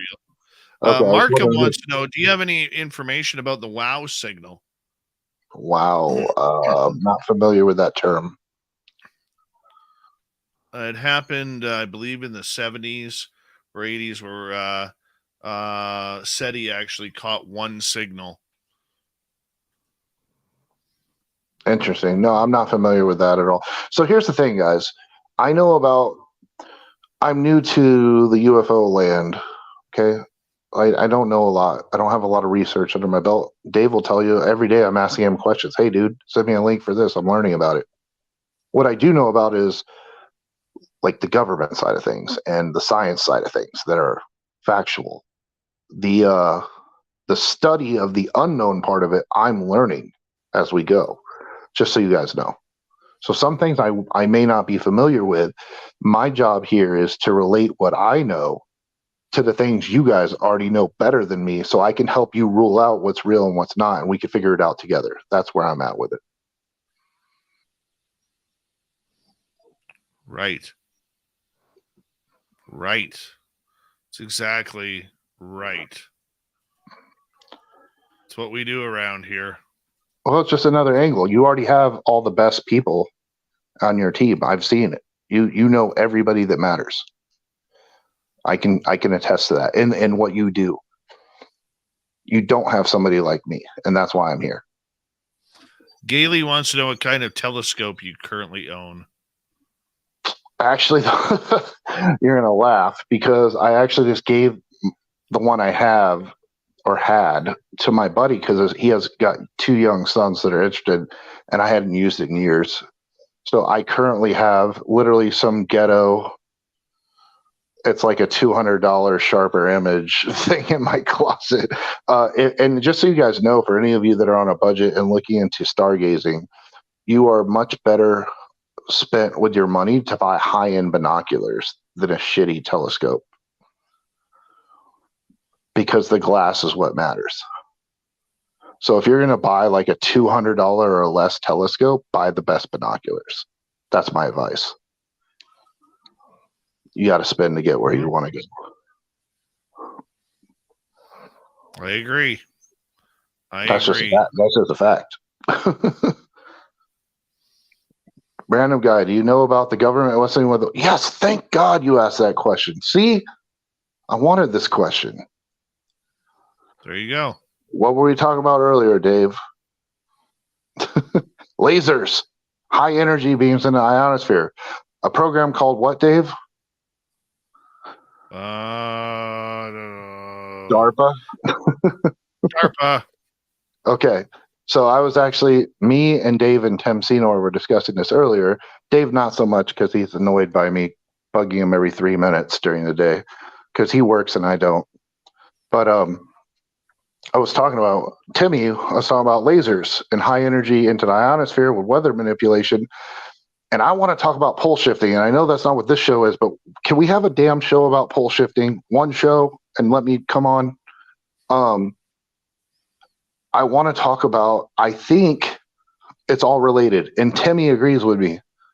I think the high energy manipulation, and this is where you're talking to a guy that doesn't believe in anything, right? I think somehow we're messing with that. And so, yes, I 100% believe in weather manipulation. I can't speak of anything specific because I haven't been briefed on it. I don't know of it, or I wouldn't even be talking about it.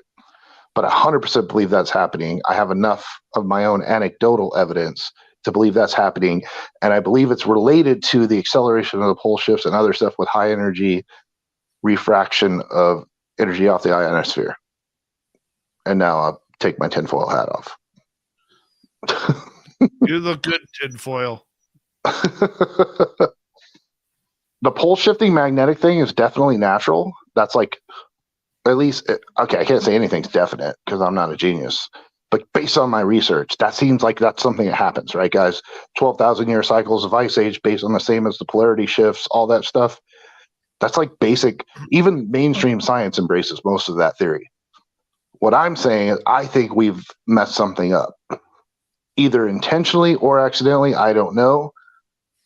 And I think it's pushing us toward whatever happens next. And it's not 100% natural. It has nothing to do with global warming, pollution. Yeah, pollution's bad. I get it. Carbon's bad. But what we're talking about is something that's at a much higher level of manipulation than anything we're doing pollution-wise. And that's my thoughts on that. Rock and roll, man. Rock and roll.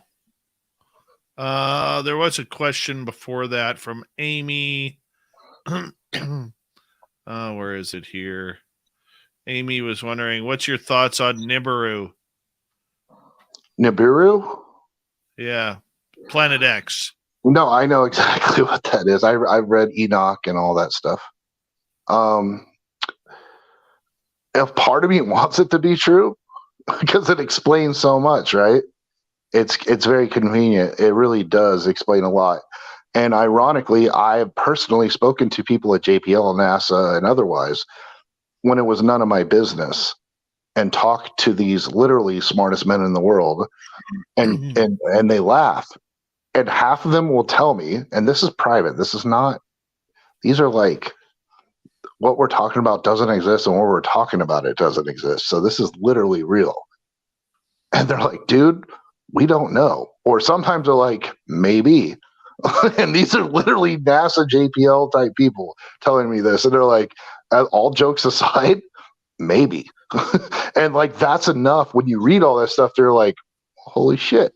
But if it is true, it kind of puts a bow on everything, right? Okay, then maybe it comes around every this amount of years. They seeded the planet. They helped us with tech. They protected us, blah, blah, blah. And they'll be back. And it explains so much from like different religions to different artifacts and hieroglyphs to catastrophic events. It's just, it would be nice if it was true only because of that. I want to believe it, but I don't have 100% evidence, but I would say it's probable or at least plausible. And the smartest people in the world that will never answer it on camera have told me privately there's potential for it. So put that in your pipe and smoke it. Eric wants to know if you thought Oumuamua was more than just a piece of space flotsam. I'm torn on that one because I've read both ways. And all I have is my research. I don't have firsthand knowledge of it. So I have the same information you guys do on that. And as you know, ways based on my operational knowledge of what happens for that I can't go into, I would lean toward it's not. I would lean toward it's space garbage versus the video you showed me the other day, Dave, where I told you I would lean it's ours. And I know you didn't show your audience that, but I'm just letting you know. That's yes. And as for a comparison, I don't say everything's fake. Sometimes I'm like, it might be ours. You know what I mean? So I would lean space trash for that one specifically. Yep. I can understand that. And I've explained it to why. Yes, you have. All right, let us go to Amy again. Have you seen them make X patterns in the sky like when you were up there? So X patterns? No. So, okay. Again, this is a conjecture. Educated conjecture, though. Okay. What I'm about to say. Educated. Very educated conjecture. Educated, yes. No, what I'm saying is somebody is not involved but knows enough to know about other things to know how this would probably shake out, if that works for you guys.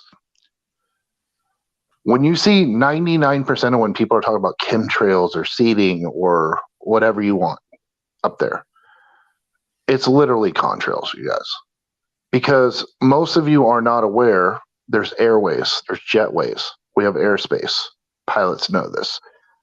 And they typically run northwest, east, south at 1,000 foot altitude breaks. Okay, that's how aircraft fly. And if a jet aircraft, if the temperature is right and it's at the right altitude and the right humidity, it's going to emit a contrail regardless. And sometimes, actually, almost every time, in fact, depending on your route of departure, it's going to crisscross. It's going to make a plus sign or an X sign. Okay, guys? That's a fact. So just because you're seeing X or not, now, having said that, there does exist cloud seeding. There does exist weather experiments. There does, like, we know this, right?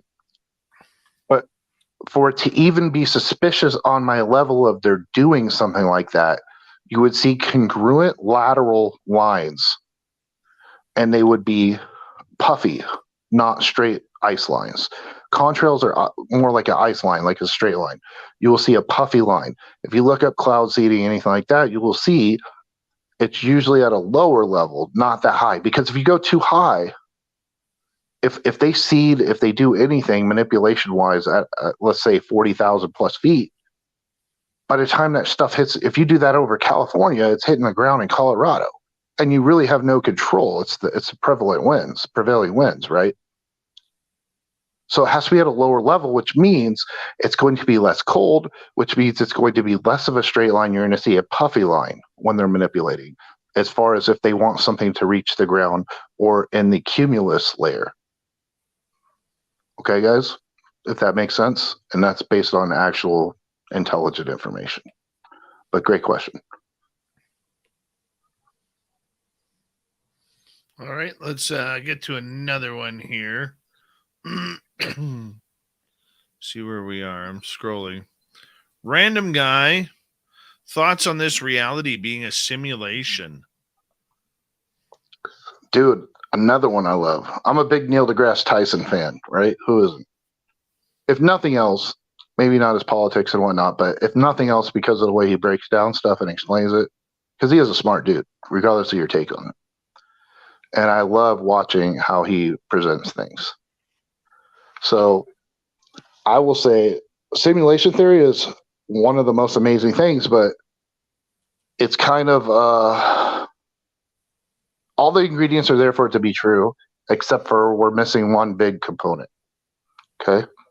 The big component we're missing for simulation theory is, because what if we are sentient AI, or the universe is sentient AI?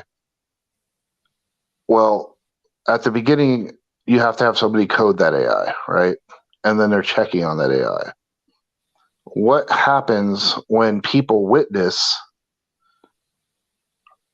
death?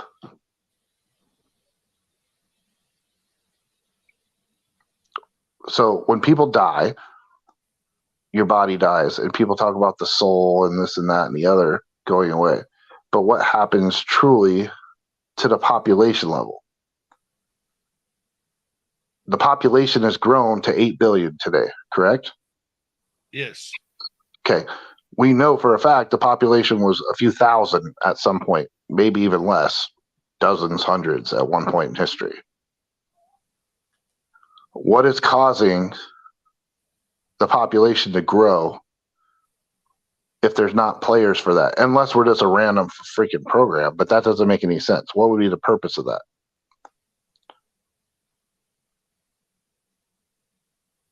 That's my question. That's where I'm hung up. That's why I don't believe in it. It's kind of like the guy in the Matrix. He talks about this steak is real. I don't want to know. It feels real because all we are is a bag of meat with sensors, right? And we know that we're actually mostly made up of broken space. We feel physical things because of gravity and density and atomic relativity and all that.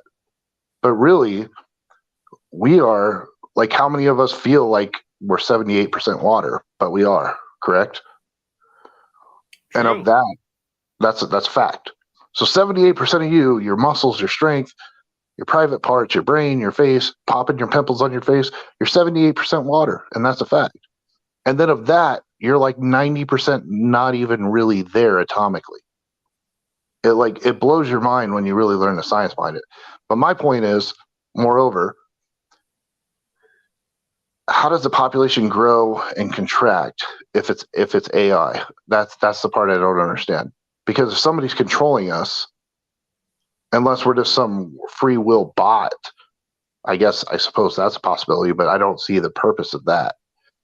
Like, we're definitely, if we are a simulation, we're under intelligent control with a purpose, and each of us would have to be basically an NPC to play a role to get the outcome they want. It doesn't make sense that there's this much free will and AI, and yet the population grows.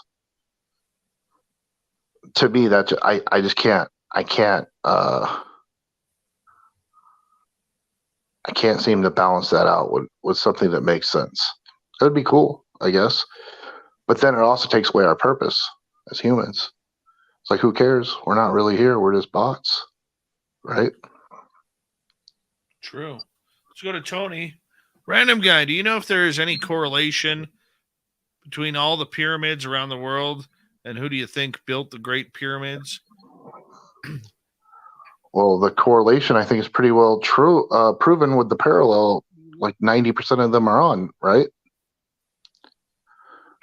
If we go through, I mean, you guys, your audience probably knows more about this than I do, but I mean, basically, we know that 90% of those monuments are on the same parallel on different continents throughout the world. And here's the craziest part is, you could say, okay, if we go far enough back, the continents were all together like Pangea or whatever, right? And they're like, oh, they just built them together and then they spread apart. Well, that can't have happened, because we know we've carbon dated these things to 3,500 years, 10,000 years, like very specific timelines that are not congruent with the continental shifts. We know continents move, right? But somehow all these things have appeared on the same parallel around the entire planet across thousands of years, where they couldn't possibly have had interaction with each other, with 90% similar design, with 90% similar god choice, with 90% similar stories of flooding, alien gods, whatever. And that's why it's like, I'm not crapping on anybody's religion or anything else, but it's just crazy to me that we could have all these similarities at such a distance, and it's also congruent. So yeah, the pyramids and the way every single one of them across the world lines up with something astronomical, whether it's a solstice, whether it's a Alpha Centauri, whatever it is in the sky, they all seem to match something. And so, yeah, I believe there is a correlation between all that stuff. Who built it? Well, there's only three answers. There's really only three answers here, guys. It was either there was super advanced civilization before and we lost how it happened, right? If you guys watch Bright Insight or any of those guys, they've done the research here with very clear, concise. So yeah, you could have floated stones up the Nile, but what about the ones that came from the mountain, right? There's a mountains where some of that granite and stuff came from. They tracked it. So you can't float it there. You need some kind of anti-gravity device, or else it would have taken hundreds of years to build this stuff. Hundreds. Even if it was like the concerted effort of everybody alive, hundreds of years. And it's hard to believe that anybody would have started a project knowing that's what the end game was. So it was either us with some kind of lost technology, or it was aliens, to make it simple in some capacity, or it was God. Which for me, gods and aliens are kind of like hand in hand. Because to me, if God is real, then he is an alien to us, because he's extraterrestrial and he's all powerful and he's from another place. Even if it's interdimensional, doesn't mean you can't love him or worship him or do whatever, moves you. I'm not saying that. I'm just saying, clearly, not of this world.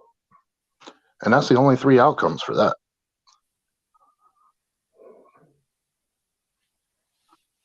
All right, let's see where else we are here. I think we're pretty much done with questions there, random guy. All right. Well, glad to be of service. Thanks for having me. I'm just here to serve the people. Well, you are the people's random guy. And don't forget, you got to go get your random guy t-shirts. It's our Spaced Out Radio store. If you're looking for a nice how do you do for the family, a random guy t-shirt is the way to do it. It'll help you out every time. It's definitely a conversation starter. Anybody shows Absolutely. up to Vegas. Anybody shows up to Vegas in a random guy shirt, I will sign it. And it will be. Even give It'll you have one French fry from his French fries. It'll have a value of 50 cents, but you'll have it, and other people won't. So that's what's important. All right, buddy. I'm gonna call it the night here because I gotta get up with my boy in the morning. Big thank you to Monica, Greg, Deb, Cat Chaser, Jeff, Atlantis, and Steve for the amazing super chats. Tomorrow night on the show from MUFON, we have Bob Spearing coming in to talk about encounters with UFOs. It's going to be a great show this week. This entire week is going to be amazing. So we'll see you all tomorrow night, everyone. Love you all. Be safe out there.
Stay healthy, my friend. You too. You need bail money, give me a call. Always, Dad. Take care. You too.